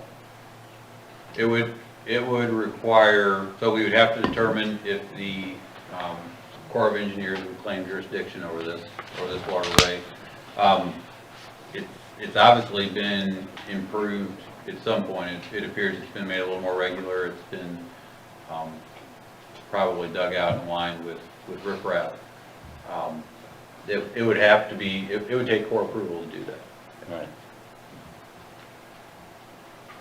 You know, back to the one under Market Street, I don't mean to take up any more time than is fair right there. I mean, there is a lot of people here and stuff, and I really hope that they've got any questions, they answer them, but I've seen that water come over Market Street there and over 9th Street very deep there. Just in the one storm we had, I don't know, what was that, in August? We had that 4-inch rain, but that seemed to be a choking point right there, because one, it goes in there and then turns, you know, and there's two different sizes, but Is that the city's property, or is that somebody else, or is that private? That's City Street right there. Yeah, that's city. So the other thing that happens right here is there is a fair amount of flow that gets added in from 9th Street. So the previous structures we were looking at were more what's coming down Market Street and coming up from the Mississippi line property. There's a fair amount of flow that joins coming off 9th Street here. So, But it doesn't go in that into the culvert box, though. It goes in where it makes the turn and goes underneath Market Street. so anytime there's more flow coming into that structure, it's creating more of a choke point, I would say. So that's where it enters after going under all those driveways. It's going straight down the street and then making a right, going back across Market at an angle. And then what's coming down 9th Street's adding on to it. Your experience has been when these structures we were talking about, when you're out there, this appears to be a choke point? That appears to be a choke point. Yeah, well, it kind of proves out there, I think. You show it at 170 CFS, that's gonna, just a swag, it's gonna put it about a 5 to 7 year, right? You agree with me? Somewhere in there, yeah. Yeah, so, that's it's fairly accurate. I mean, we see it, you might see it 2 years in a row and then may not see it for another 4 years, but yeah, as Bob alluded to, that spot appears to be a huge issue, just as you've proved, I think, to me. Yeah, because it actually put a couple of feet of water across Market Street there when it backed up. I don't know, without the retention or detention basin, if you look at the creek, the level of the creek and the water that is flowing in, they're basically the same level. So if you don't slow that water down somehow, I mean, you can widen all this stuff up you want, but it's still gonna be. I agree. The creek, I drive by it all the time, the creek right here and whatever's coming into it, same level. So whatever, you gotta slow it down somehow, somewhere. That retention pond that's the answer up there for that area. Because you also get that water off of 9th above Jefferson, I think it's Jefferson, where you got the swag there, and that goes out, and that would hit that retention pond. Up above, above Gamache up there. We get Mississippi limes runoff from their field, you know. Yeah. These fields probably haven't been cultivated in 15 years, you know, all the no-till that goes on. And back in our walkthrough, we definitely seen where a ton of erosion, you know, where it's running off the top. So, yeah, Paul, I agree with you. But I think there is a consensus that the retention or detention basin is the better. It's That's the better, solution here. you gotta stop, you gotta slow it down. You gotta cut that those flows coming through there, so what you have can handle it, and then improve. Surely that needs to be improved one of these days, or fixed, coming underneath the street, so. And then the last item here is you just see some, a summary of the costs. Alternate one being the retention basin. As someone pointed out, that figure does not include land acquisition. Right. How many acres do you need to do the retention? How many acres will we have to go to Mississippi Lime and say we need? So the lake itself is 3 acres. You know, again, that kind of depends what you want it to be back there. If it's just a dry retention basin. And I think that's what we need, is a dry retention basin. I don't think you want the liability of a lake back there. Yeah, I mean, then, you know, we'd have to lay it out, but around 5 acres would seem reasonable. You Okay. could fit it on there. One thing about it, it's not prime real estate in that crop. Well, no, in there. no, It's the, yeah. it's the ditch and Yeah. surrounding area there and stuff that's washing anyhow. It also sounds like the preference would be that we look at this as a dry basin. Right, dry basin, Right. yeah. Very good, that's the feedback we need. Well, the one thing about it too, it would also allow you, if you did this as a first phase, the basin, you know, then if it ever didn't correct the problem, then you could look further down the line, but at least you started at the beginning. Yeah.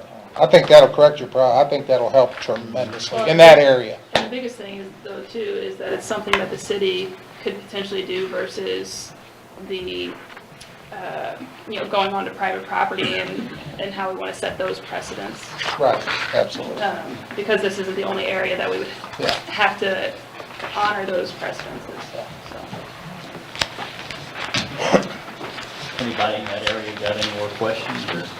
I was just curious, the development being proposed for that area, for the Mississippi Line owns that property.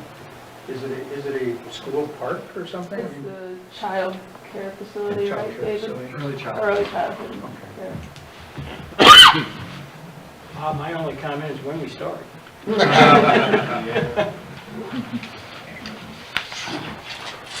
that fairy godmother to provide us some money on property. Well, next one. Okay, so if there's nothing else on area 1, we'll move on to 2. Nick, you want to talk a little bit about, just kind of summary this drainage area? Yeah, so right in front of Bank of Bloomsdale and is it Shoe and Sons? Am I saying that right? Okay. Yeah, the culvert there, let's see, where are we at? Somewhere around in here. Severely undersized.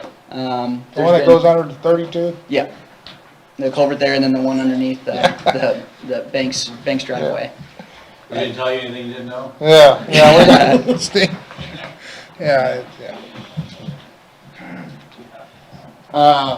But yeah, so as you can see, this yellow area is everything that drains to that region that we analyzed on those 2 culverts. Like Shoe and Sons has seen flooding on multiple occasions.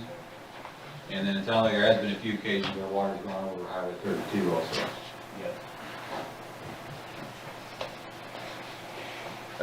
So kind of a brand new development in this today. We've been trying to get in contact with MoDOT to talk about this and see what their plans are. We did find out today that we don't have all the details, but they do have a drainage improvement project planned for 2 locations on Highway 32, and one of them appears to be this location. Oh, that's good news. So that's good news. The project is currently, the information we have shows that the project's scheduled for 2026. Yes. Yeah, there's the bad news on That's the that. bad news. 2 years down the line. I think that same project was scheduled for 2022 also. Yeah, pushed back. And pushed it on. Never happened. And probably times before that also. Oh, We've heard that multiple times. well, maybe providing this research will help. Oh, yeah, them. that, hopefully so. The information, the published information that MoDOT has online shows that they have $3.5 million budgeted for these improvements. And I'd say budget is maybe not the right word. In their future projects, they list this project with $3.5 million.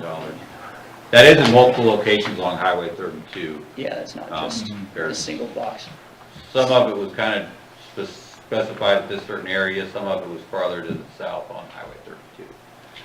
So I think more than anything, what you're going to see here is the issue we have is on MoDOT right of way. This isn't a city infrastructure issue. You have limited ability to do anything to correct the issue.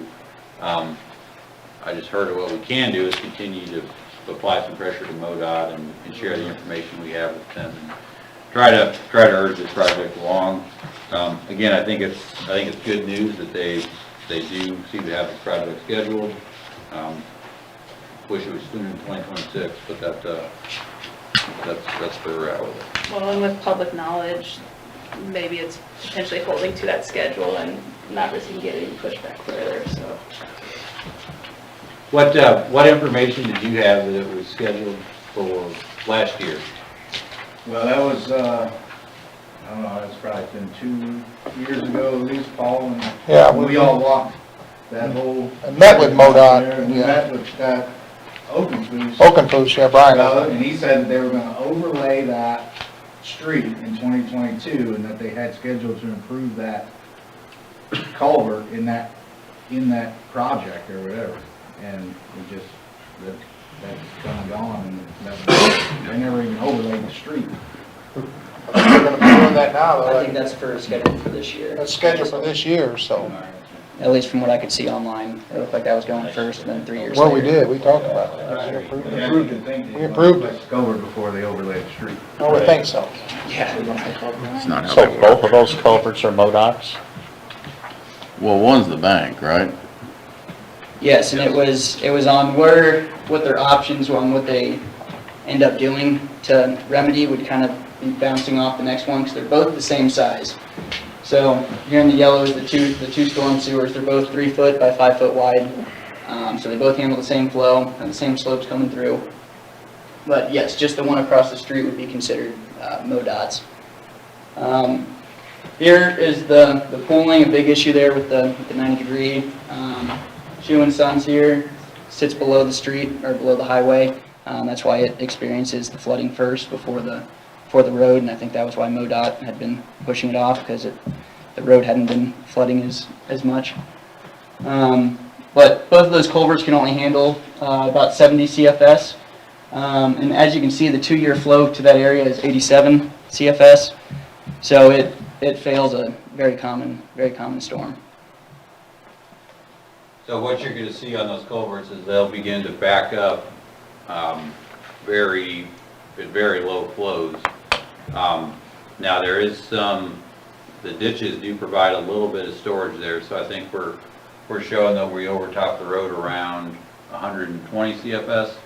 So there is a little, or 80 CFS, 85 CFS, we start looking at getting the Shoe and Sons parking lot. But yeah, this just demonstrates what everybody knows, that these culverts are pretty dramatically undersized. And it's both culverts too. It's the culvert under the bank entrance. Well, just looking from a practical standpoint, I like things that are practical rather than 2 culverts in there. Why don't they diagonally put one big culvert across there? Because the one under the bank, I'm sure there's water coming down along that street from further up. Yeah, and that's it, the other side. Yeah. So the one across the street experiences everything from the east coming to it. The bank, Right. The bank only gets the north area and west. But yes, that was also going with, depending on what MoDOT decides to do there. If they only improve this one, make this one a little bigger, then yeah, I would look to adding an additional culvert running across diagonally there, and then you can leave the bank culvert as it is. Right. And not have to mess with that driveway. Just to kind of help wrap your head around how undersized these culverts are. So if you left those two existing culverts in place and did exactly what you were talking about, ran a culvert diagonal from the kind of property line between Shoe and Sons and the bank over to the creek on the other side, you need 3 36-inch culverts. Yes. In addition to what's already there. So, you know, if you could almost think of that as like a 3x9 box culvert in addition to what's there now to get this to enough capacity that it would carry the flow. So yeah, each one of the 36-inch culverts would be able to handle an additional 35 CFS. So if you get 3 of those, that'll add an additional 100, 105, and that would get you up to the 50-year storm on being able to flow through there. So is that something that Cochran would be willing to do and stuff, is write a letter to MoDOT saying that this is what needs to be done to, I mean, what are they gonna say, yes, no, or maybe? What I would, I'll no, deliver that letter. Well, you know, and, Maybe a joint letter from the board. you know, people writing letters and stuff to them also would obviously help, you know, the squeaky wheel gets the oil and stuff, but I would think as a professional engineer, that would help us.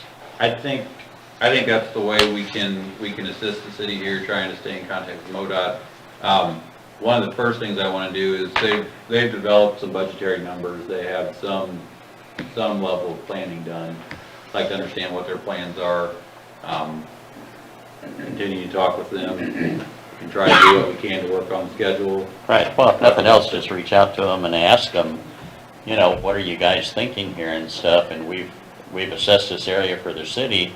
We feel this would be, maybe they'll listen and maybe they'll be somewhat cooperative, but you know, simple is better.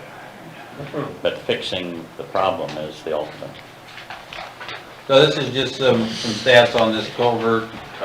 So this, obviously a picture of that culvert going on Highway 32 there. And again, it's just some of this kind of the same information we were looking at there before. That culvert has a flow capacity of right at 70 CFS, and we're showing a 2-year storm has a flow rate of 87 CFS from that area.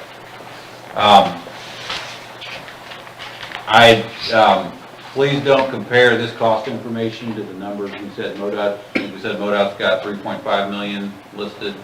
I don't know what the scope of that project is, but the cost to get 3 36-inch culverts, kind of in the configuration we're talking about, we're showing that a little over $140,000.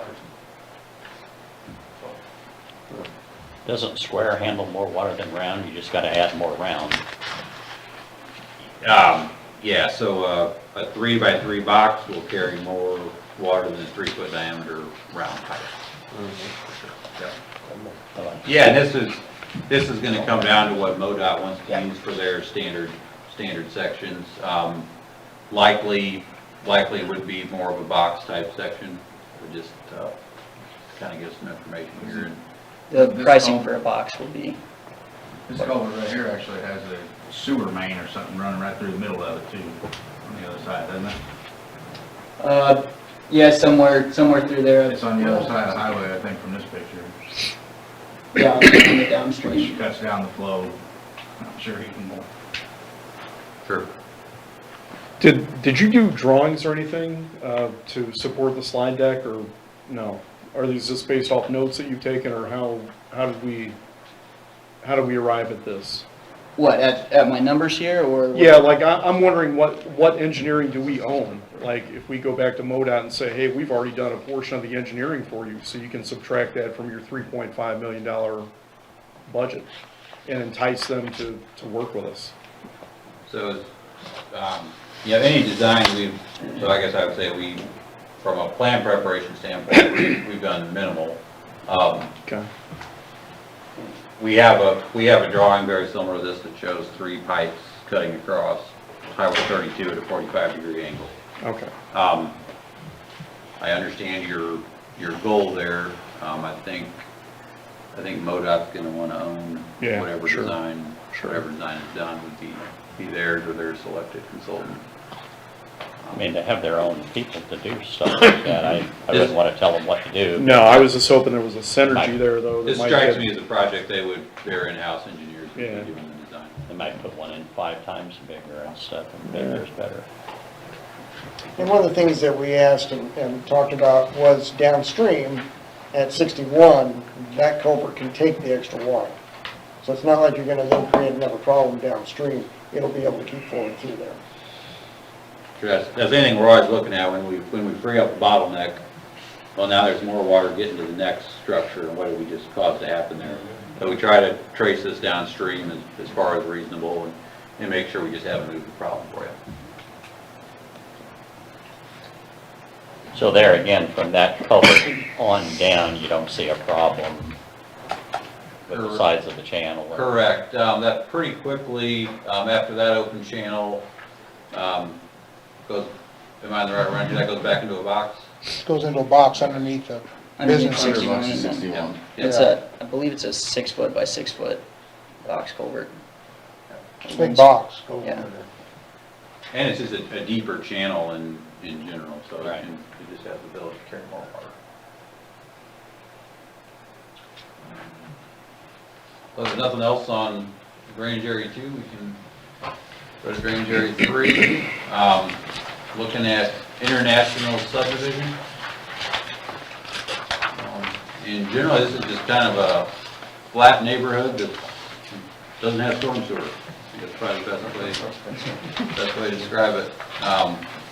So there's kind of 2 primary areas of issue that were identified, and just trying to come up with a way to drain this. And what you'll see is we've kind of tried to reach up into the upper end of the subdivision and start a storm sewer network, and then take it down and get it tied into the existing storm sewer.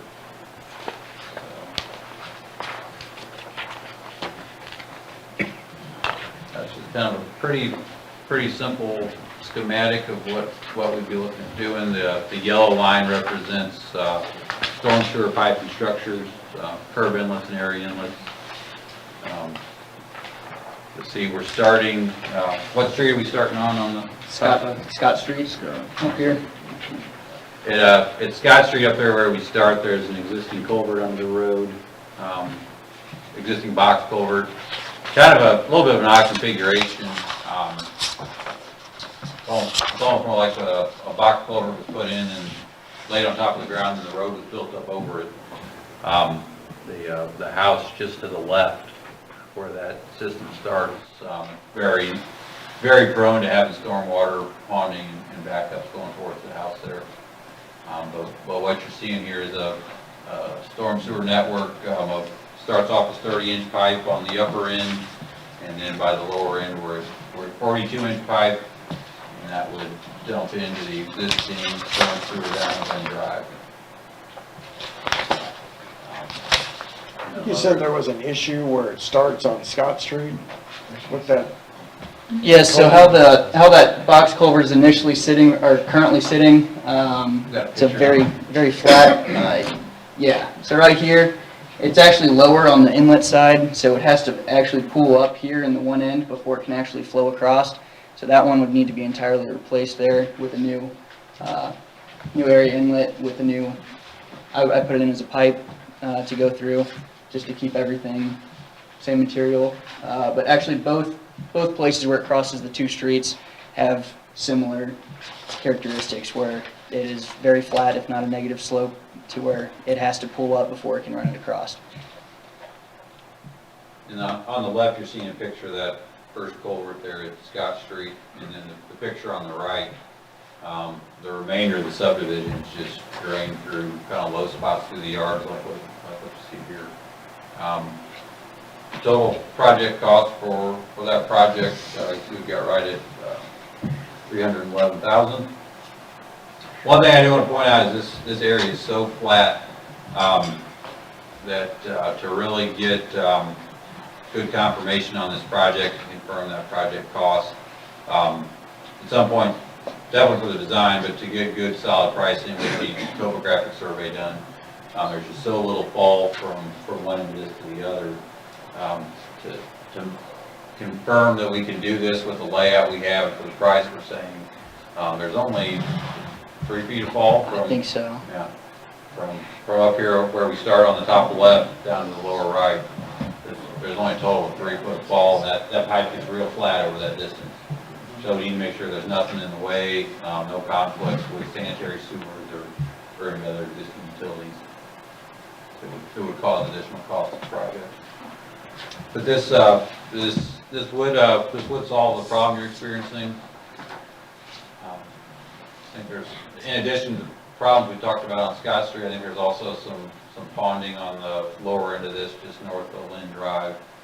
And the new inlets in that area would also address those problems. So this picture you have here showing this little, I call it a ravine, you're not really recommending that? Well, again, it's, if there were more fall in the area, you could maybe figure out a way to make this work. You know, when we have grass ditches, we try to keep more slope on them. Just, you know, you can only grade something so flat with dirt and keep constant grade and expect it to drain. You know, I think with this setup, you're always going to have a lot of ponding during heavy rain events. We've tried to get out here. I don't think we've ever caught it at quite the right time. You know, I'd assume during a big storm event, all this green area you're seeing is water. It is. I was actually trying to find a picture on my phone, but it's lost in my camera roll right now. I didn't come prepared with that. But just to give you guys an idea, at least 3 occasions in the last year, I've seen the water all the way past, let me stand up here for a second. This resident here will experience this water all the way up to their home. I've seen that on at least 3 occasions this last year when we had those heavy downpours. Super common occurrence, gets into their garage doors, all that. The other issue that you're having is across the street from that home. If you're looking at your map here, just north of the inlet, that home, well, just across right there where the inlet area would be, and that home with the gray roof just north of it,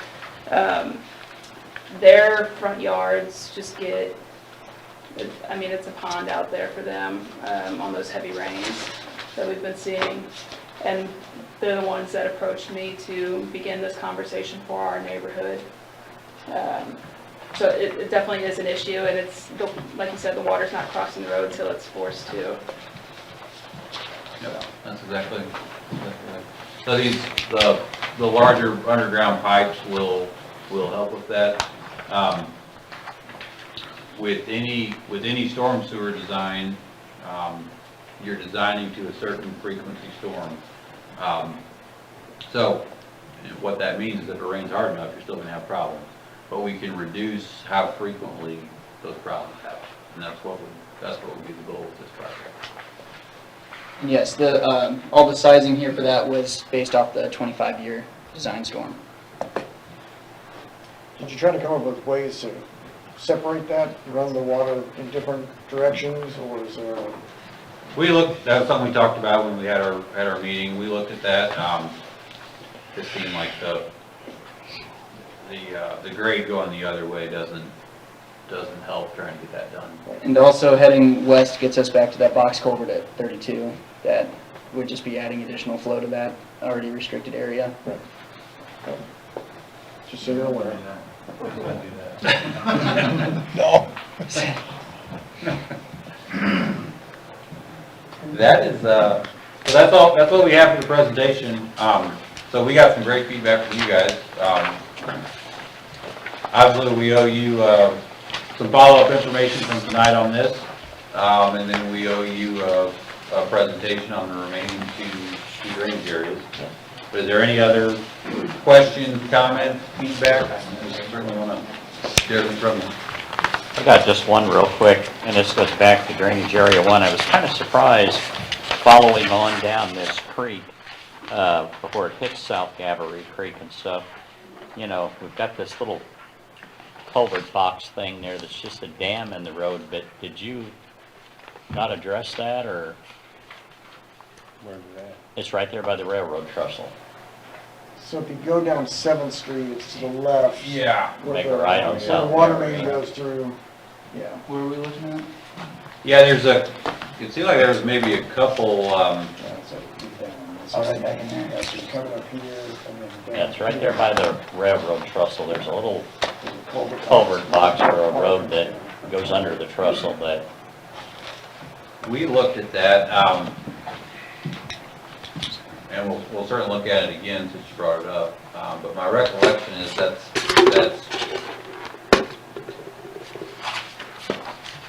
it didn't, that didn't have the ability to back up water up into the area that we're talking about.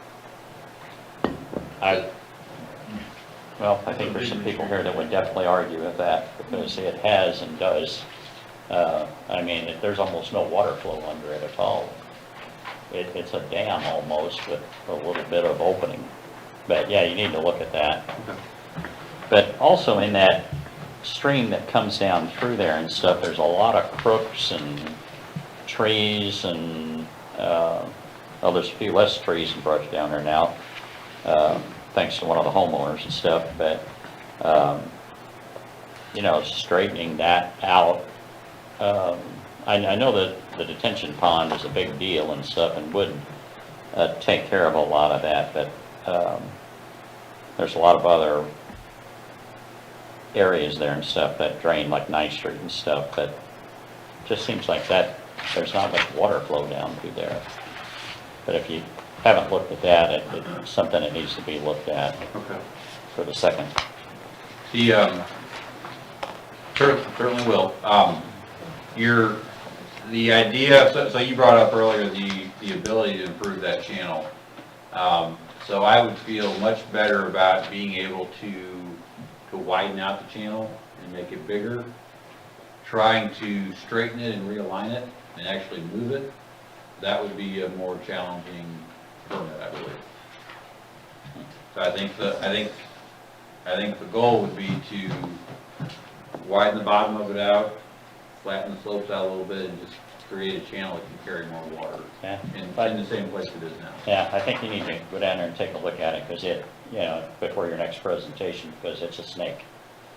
You know, I mean, it zigzags around, there's trees growing right on the, you know, the edge that need to go, and some of the curves and stuff. The backwater that you've seen from the small bridge you're talking about, how far do you see that backwater stretches back up towards Market Street? Do you Well, see I it up think at Market Rick Street? talked about it earlier. Part of it's coming down along the railroad tracks.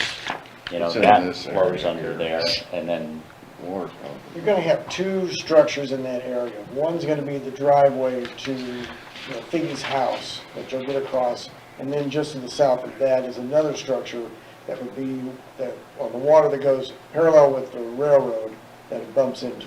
And Steve, there's a problem in that concrete formation, isn't there, that we have utilities? Yeah, there's a water line right next to it. Yeah. Kind of in it at one point. Yeah. With Area 3, back at International Subdivision, talking to some of the residents that are having issues, they feel like a lot of their issues are from the water coming off the roadway. So I didn't know if,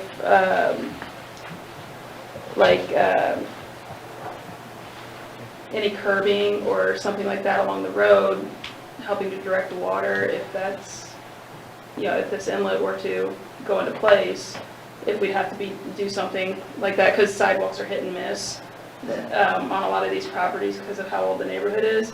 So I didn't know if we also have to kind of look at something like that, or, getting sidewalks put in to help direct the water to these inlets. And there may be a redesign for that culvert to start with because of the elevation issues.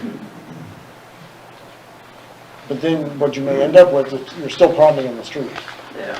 Depending upon how you can get that water to those ditches to get pushed out. Yeah.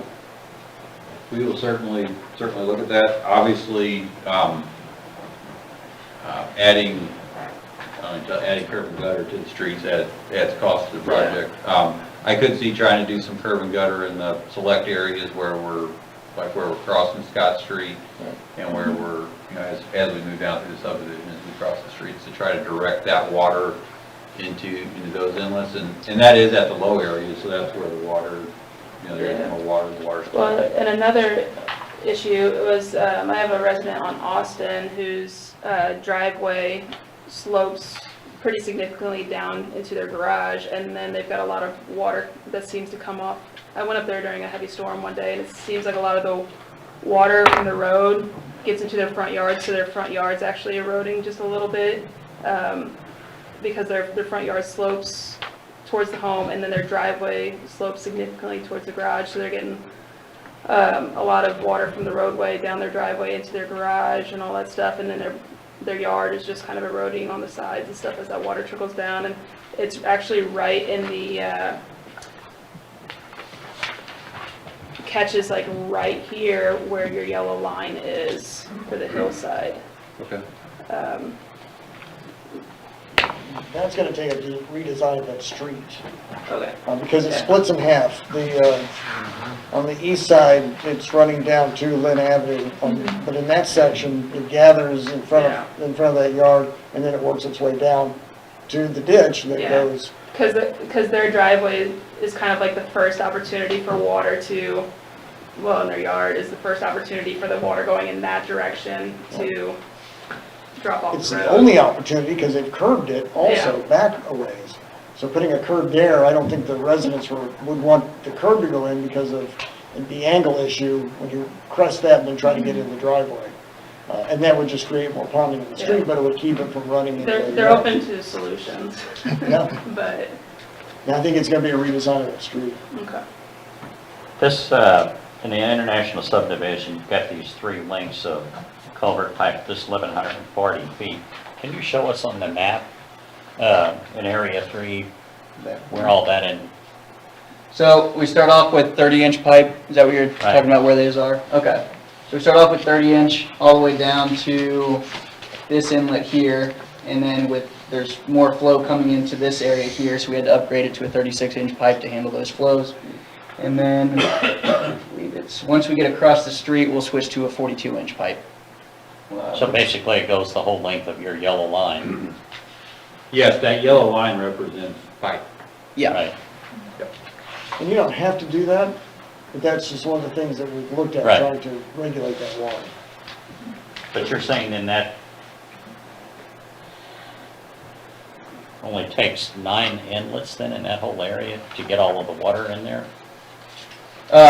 Yes, at each bend, and then you could look at additional for, this long stretch, possibly one in there, but yes, as far as everything kind of comes into each of those corners, it all kind of funnels into that region there. Right, that would be like a square box with a grate over it. The grade over it, or through the sides if it was raised. Would we have to get easements and stuff for that? Yeah. That's what I thought. I currently have It's it gonna be following tight. property lines to make it as easy as possible, so you're not cutting through someone's. I'd say they'd be more than willing to give up an easement for a little piece of property to get the water out of there. I hope think so. most would, I would, but it's gonna be tight on those properties. as far as area. Well, Sidney? I think so. Got a question, just curious, there's a lot of retail businesses along Center Drive, and what portion of water comes from that? And does your report address previous pavers or rain gardens, anything like that? So we really haven't, I guess the answer is no, we didn't give any recommendations for future development. That could be potentially a next step in this if the city asks us to help with city code, that hasn't been discussed at this point. That's all existing, so they'd have to install it new, but on existing asphalt or the grass area that they've got behind there. Well, there's not a lot of area in there for any future development unless you tear something down, In really. that neighborhood, not really. Right. In general, pervious pavement is pretty challenging. You'll see that we primarily deal with that in St. Louis County area, but some challenges with doing that also that aren't necessarily beneficial to anybody. For drainage area 1, why do we have to choose a retention basin or the channel culvert replacement or improvement? Can there not be a combination? Like it has to be one or the other? Cost? I think the retention basin or detention basin would probably take care of most of our issues, right? To where the cost for the culverts wouldn't have to be expense, especially since it's private property and there's a lot of issues with the city, right? Well, you're already looking at purchasing property, why not purchase it for the right size, and then, make it so it's reduces the problems that you have along the way. Yeah. Because we'll have to account for the development that we know is going in. Right, right. So that water is gonna be displaced in that area, so we'll have to go somewhere with it. But if we didn't do this, they would have to retain it themselves. I mean, it's one or the other. In this case, if we move forward with this and get the okay, then we can include that as part of that project. Gotcha. And I don't know what the expectation is for the remainder of the property there, if more development's expected, or if you expect that to remain agriculture. But generally speaking, regional detention basins will provide much more benefit than individual developments providing their own detention basin. So if we can do this all in one location, that's going to serve better than ending up with, 30 years from now, 5 small detention basins scattered over that property. I have a question. So when it comes to the retention basin, or detention basin, when everything starts flowing down into the creeks and it does get as a trickling maybe by the time it gets to us, I sort of doubt that will be the case. But so much trash also builds up, comes down, clogs. How does the trash not get in these culverts or stop? Or who cleans that mess up to where it doesn't reach us and clog everything down by us, build dams and flood us? We'll clean out our sections of the pipe. When we get calls or we're notified to go out and look at it, we'll clean out what we can. But if it's on private property, it's up to the property owners to maintain it. But it starts not on private property. I'm not sure I understand. So You're saying all the trash is ending up on the streets and then ending in the culverts? Yeah. Yeah.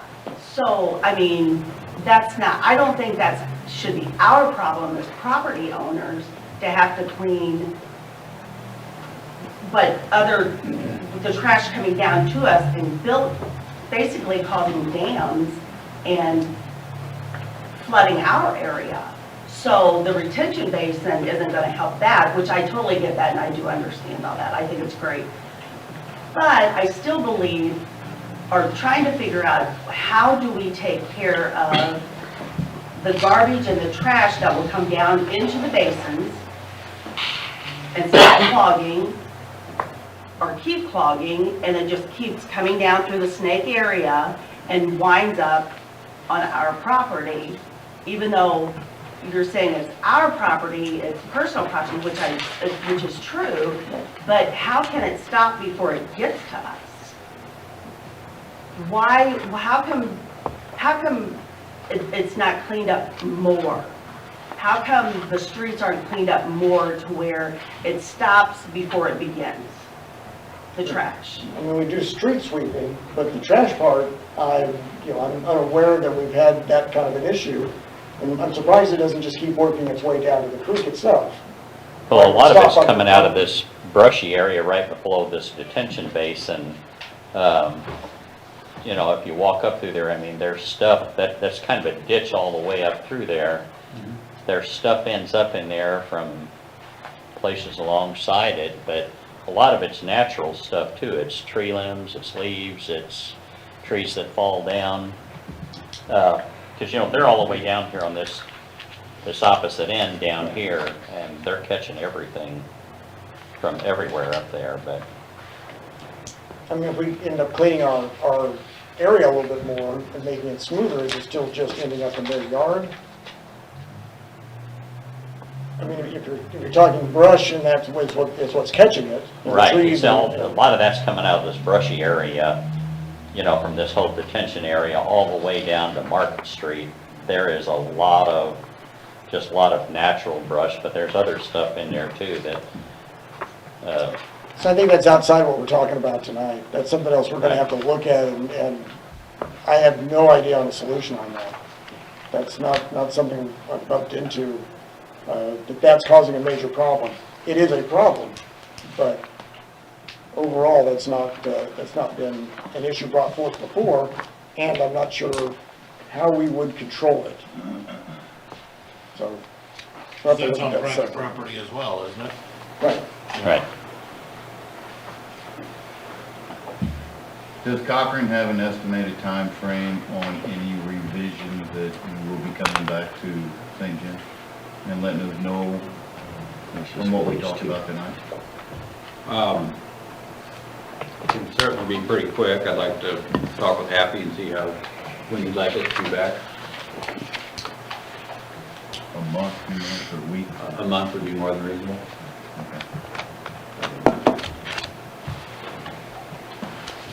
Just one more question.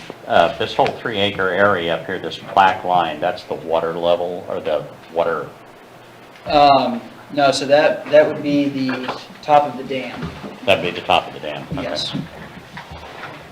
So think of that more like the footprint, well, when we were talking about a wet basin, that would have been the footprint of the water when the basin was full. Okay. And then it would shrink a little bit as it drained. So that would require a lot of dirt to build that dam. Actually, with the way that, the information we had, which at this time we're just using aerial contours that are available to us. There's kind of a ravine down there that chokes the basin off. And how long is the dam going to be, Nick? The very top of it was about 150 feet to span that, and then it starts to neck down pretty quick into that. Relatively small for ditch. the size. The size area we're talking about.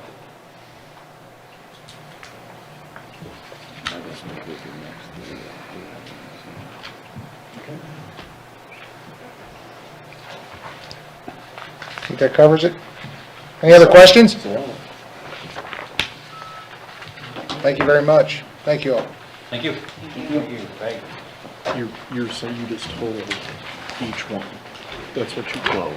Yeah, I mean, I added. And then you have. Her property acquisition. Yeah, you have, oh, you did figure that out. Right, that is the MoDOT. This is my thing. Okay. That's gonna fix Market Street. You still have all He was real nice about it. He basically said, here, other all the projects, way push this one aside.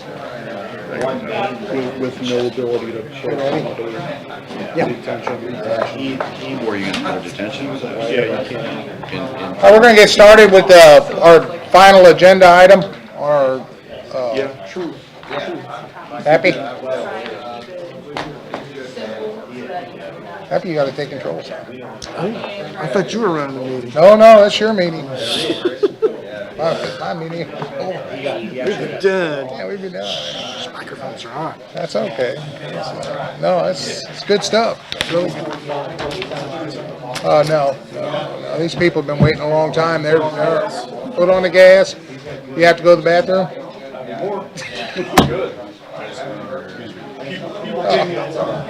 Oh, boy, it's on TV. Thank you. What a discussion.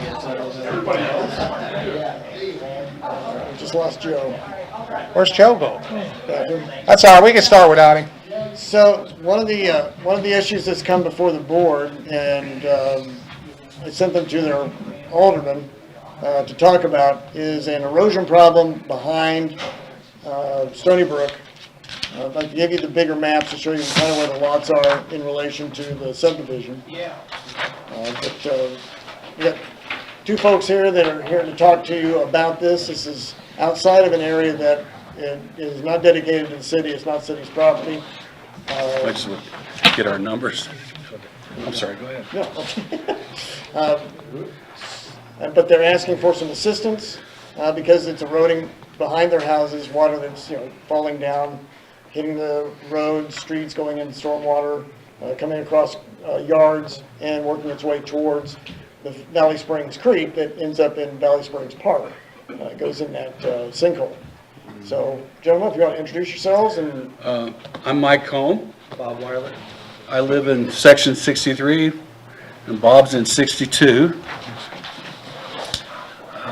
Miss Trollinger lives in 51, and Ron Coleman's in 52. So you get an idea where we're at. It's something we've been seeing for years, where we got hillsides behind both of us. It's about a 40-foot, 45-foot drop off. So we don't have to worry about water getting to our basements. I probably got to worry about my house going down in the ditch. About 20 feet off the back of his house. 30 feet, maybe 25, 30 feet. If you stand on the edge, you look, it's straight down, but if you walk down to the ravine, it's undercutting his yard, so his yard is sloping down. You can see what it looks like here. Years ago, we've been there 25 years, give or take, and when we first got there, this was just a general slope coming down. And now as the water erodes it, there's 3 storm drains that come down that ravine. This is behind Trollinger's. That red circle is a storm drain, and you can see where it's like a part of the storm drain is broken off, like a funnel that comes off of it, because the ground underneath has just disappeared.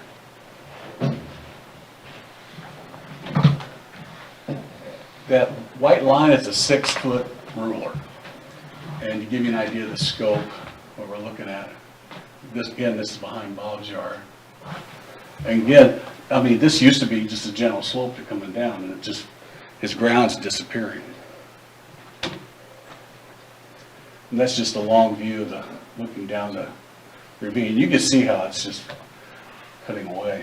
I gotta ask you a question. On a big rain, how much water comes through that creek? How deep is it? Is it up? They have a dam that was built 25 years ago behind where Martin Radmer used to live now, Dan Evans and myself, and it was probably 7-8 foot high. It's probably now down to 5 or 6, and water's coming probably a little bit quicker than what it did 20 years ago. So there's a retention pond up there? Well, yeah. But it's not been maintained? It hadn't been maintained. That's a problem. But there has, when they developed it, it was a detention pond to deal with this issue here, that it's just been let go then. Because the city's got retention ponds, and we have to go in there and brush hog them to keep them clean. Well, I think Ron dumped some of that rubble down there early on to keep, for the same reason. Yeah, so one of the problems is once it goes over that retention, it beelines right for, it does a 90-degree right for my house. Then it hits that, slides down to Mike's, and it gets to the width of the area. I've got 2 areas. One of them's, it's probably washed out 8-10 feet, and it's up between Dan Evans and mine. That's not serious, but the one, like from the kitchen out, that is super serious. So I don't know how many years I got before I won't stand there. I'm not going to stand there. No, especially on rain. Thanks. Bob, on this bigger map with these lot numbers on it, where is that detention? It'd be right between, you're 63? Yeah. 62 and 61, I guess. Okay, so it's all the way right up here. I think it would be up from, you're here, 61. so it's about the middle of 61, maybe So the 60. retention pond is up here somewhere? Well, this me is be right here, wouldn't it? I would, yeah, this is you.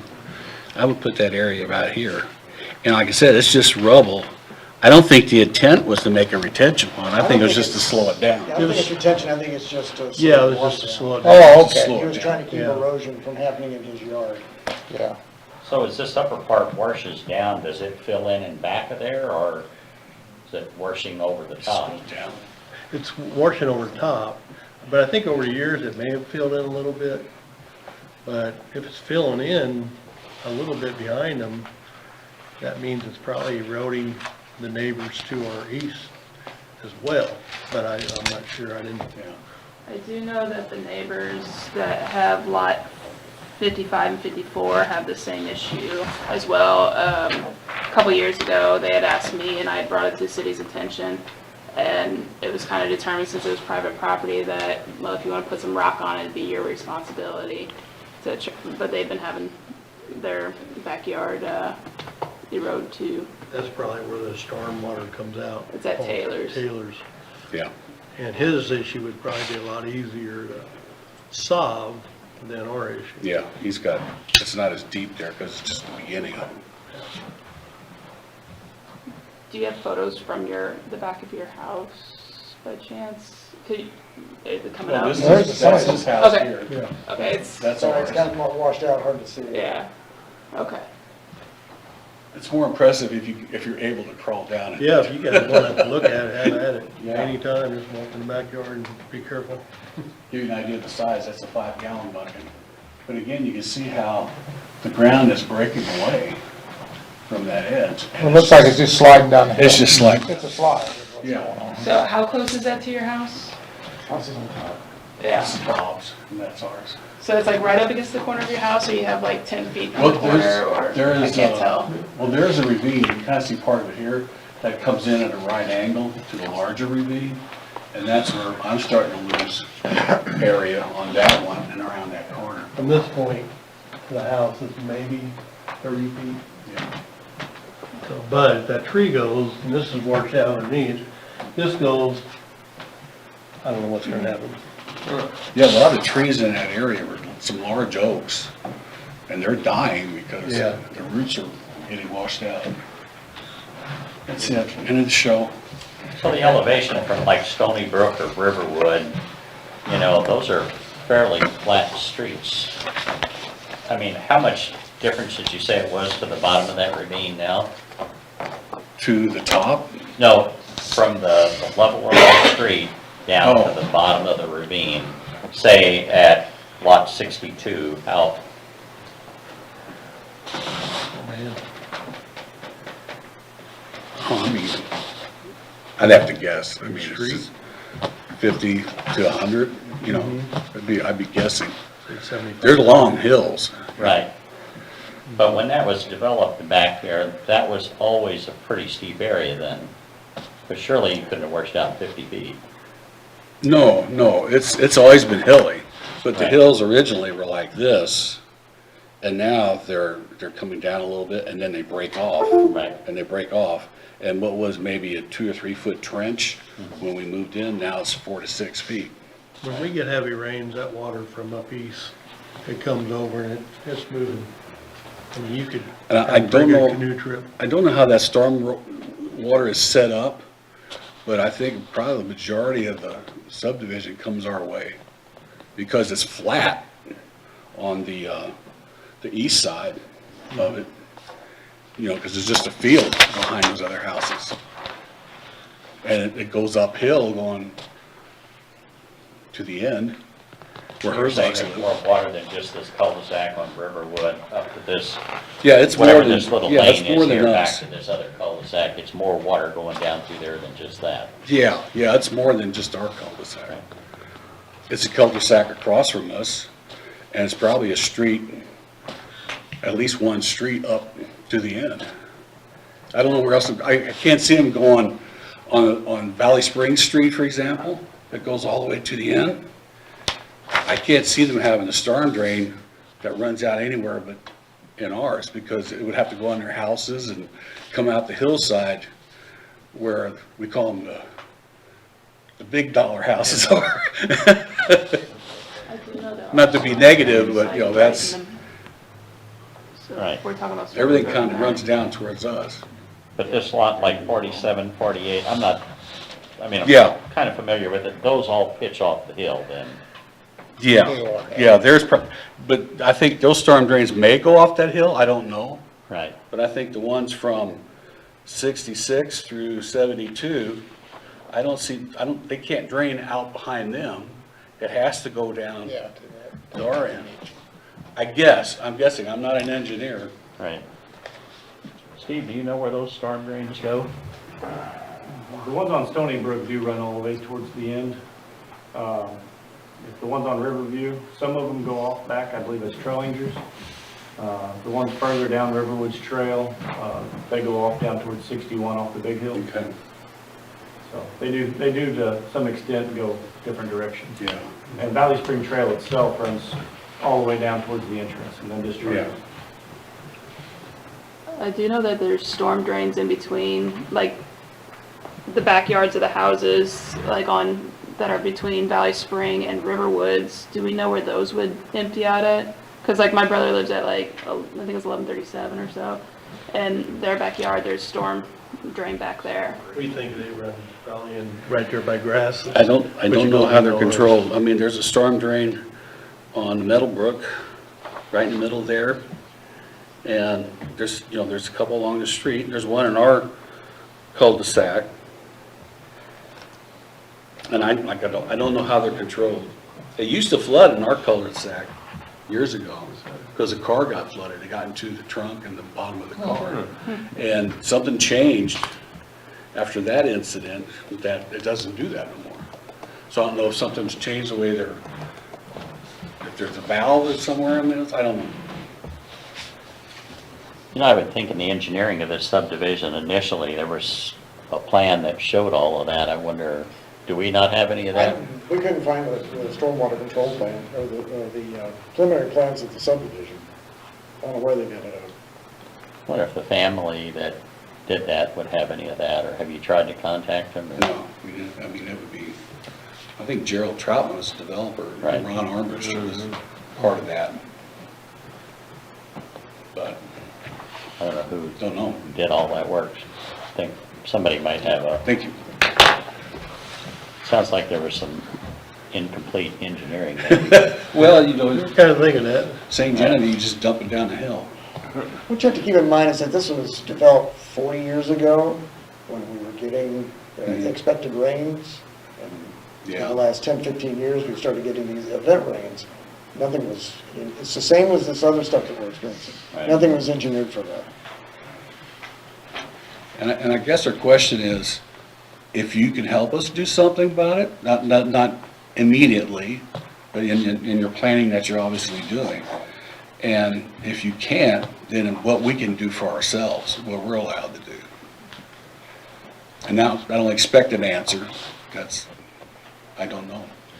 If I were you, I would do something sooner than later. Because if you wait for us to make a decision, we're talking about spending everybody's taxpayer money to fix a problem that's on private property. Yeah. So I strongly encourage you to come up with some solutions. Like you talked about those trees, if you could drive some pilings or something in there to hold that hill, because what's happening, it's sliding. And then I definitely would make sure that I get down in that creek with some chainsaws and make sure there's no obstacles in the way of that creek or that water running through there. Because what you don't want to do is and you think, well, that slows it down. Well, what that does is it just backs it up, and what it does is swirls. When water backs up, it swirls, and that's what it's eating in your hand. No, there's nothing slowing it down there. Okay, well, like I said, because there's a lot of, because you said those big oaks, they're going to end up in there. They're on the other side and Yeah. kind of up They tend to fall. on the second Yeah. plateau, but they're getting washed out underneath, and that's why they're dying. Yeah. Well, that's what we're talking about, bringing loads of rock in. And we'd have to get the neighbors across the ravine to agree to that, because it's to their benefit, but we got to get permission. Well, I would And I don't know if the city's going to say, oh, no, you can't do that. Well, I don't think the city. I don't want to break any rules. It's not going to be, well, David, what are your thoughts on that? Maybe Bob or Mike, I know you know, but Stacy has also had some problems with her backyard. And she had talked to Ethan Jokers. They put in kind of a residential grate system almost. It goes to a pipe and goes down to that creek. Of course, that costs money, but I didn't know if that's something that you had considered, because it's actually the Trotmans who still own that land back there that water drains to. Yeah. And there's a creek that runs through there that takes all of that. Well, I think her solution is to Julie talked to her a little bit earlier in the week, and I think what they're doing solves their water issues on their backyard at the top, but it's not affecting what's eroding down the In hill. other words, there is a private property situation. We got a creek, well, it's a large creek running through there, but we're getting everybody's water, all the taxpayers' water, and it's eroding our land. And we're the ones that, down the road, are gonna be the ones that Suffering for it. lose whatever. Yeah, you two are at the end of the line. Yeah. I mean, I was there many years, so across the street, fortunately, Yeah. my water went another direction. Yeah. But, yeah, I'm just spitballing ideas. No, I agree, yeah. That's I kind of why think we're one of here. their questions is do they have to have any city approval if it comes down to them doing something? That's why I asked David, I don't know what the, No, I mean, legally, you can't pitch your water off on somebody else, but obviously you're getting everybody else's water because you're at the end of the Yeah. line. But it's natural flow. It just tends to be more of it in some of these storms that Happy's talking about, so. So this area down in here, what, is that property they were looking to donate? Oh, it's down, it's off the property, it's It'd be off the hillside. So it's past that property line that you would So this is private property It's here. all private, yeah. Yeah. Well, actually, they're wanting to sell it to Mark Kryler, I think. But I guess they would give it to the city, and then they talked about a walkway or something one time. They talked about Right. dedicating I thought it, that was yeah. the same. Yeah. Now, this is Monk's house, right? Yeah. 51. His is, no, Monk's is, 65 Okay. Right. is his. Okay. Yeah, they brush off that area. Right. Or 64. So I guess if we decide we had come up with a plan and we bring a couple dump truck loads of large rubble to fill in the initial ditch, the 6-foot deep ditch or better, and then we do riprap up sides, is the city gonna have a problem with that? no, not at Their all. property, You have access? Well, we do somewhat, yeah. His, I don't between care him and about me, yours. yeah. Yeah, I'd talk to, but I would talk to Bauman or somebody that knows a little bit more about doing something like that. Yeah, we Don't- have. Oh, good, good, We yeah. started. You started, yeah, We I'd started. initiate some talks. We just didn't look at And initial. that, and, Well, we're not one to spend $100,000. oh, I know that, I know that. I just had to deal Basically, with that on what two they're places asking, of I guess, mine. your concern is whatever you choose to do, the city's not gonna interfere with that unless what you're planning on doing adversely affects somebody else. Well, we'd have to get the neighbor that's Right. adjacent to that pile, because the pile will be on their property to sign off on. We'll have to draw up a contract and say, you know, we're doing this and you're okay with this. It'd be to their benefit. It'll be on our dime. So would the city be able to help facilitate that with them or for them as far as the communication? Oh, I'll talk. Doing better than we do. Yeah, I would, Yeah, I don't it's- say we want to get them We've out. already talked to Ron and Tracy, and they're both on board, but we haven't approached them with, hey, we're gonna do this, are you okay with that? Yeah. And that needs to be discussed. yeah. with that neighborhood, don't you have a couple of the residents that oversee the what covenants is? For the neighborhood that, There was, So- when we bought it, there was a covenant agreement on the contracts, what the rules were, Mhm. and there was a homeowner association wrote up in that, but it's never been active, it's never formally. I didn't know put if somebody together. governed, like, kind of oversaw that to Not where to you my have to run knowledge. it by them. Not to my knowledge, nobody's ever approached us about I it. know there wasn't an HOA set up to where there'd be like a fee or anything, but I thought there was some reason I thought I heard somebody was there to enforce the. Well, Mr. Shaughnessy Ron Bollinger and Mark Shaughnessy are the ones who we go to for any plans. Okay. It was set up as an HOA. Yeah. So there was a fee, but it was never put in place. Never put together, yeah. I just didn't know if they were kind of the enforcers of the covenant or whatever, to where you'd have to run it by them. They That are would be the called only, the architectural committee. yeah, that would be the only thing that I would see Buildings. as a hindrance, but. So this property line going down here doesn't necessarily center on this ditch or ravine? No, in fact, the ditch, Because you mentioned that the pile of rock would have to be on somebody else's property. right, the ditch behind my house is more on Trollinger's property than it is mine. And The property line actually falls up the hill a little bit on my side. It looks like the ditch behind mine is like halfway. So rock's not gonna stop halfway, it's gonna go to the end of it. So it sounds like a joint effort.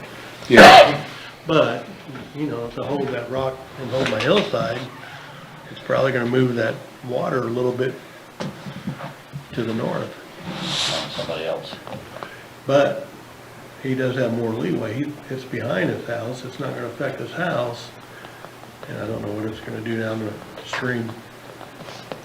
But I have to do something. And I'm doing it, so.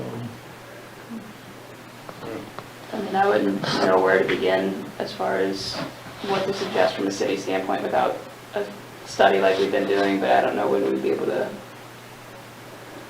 plan for that one.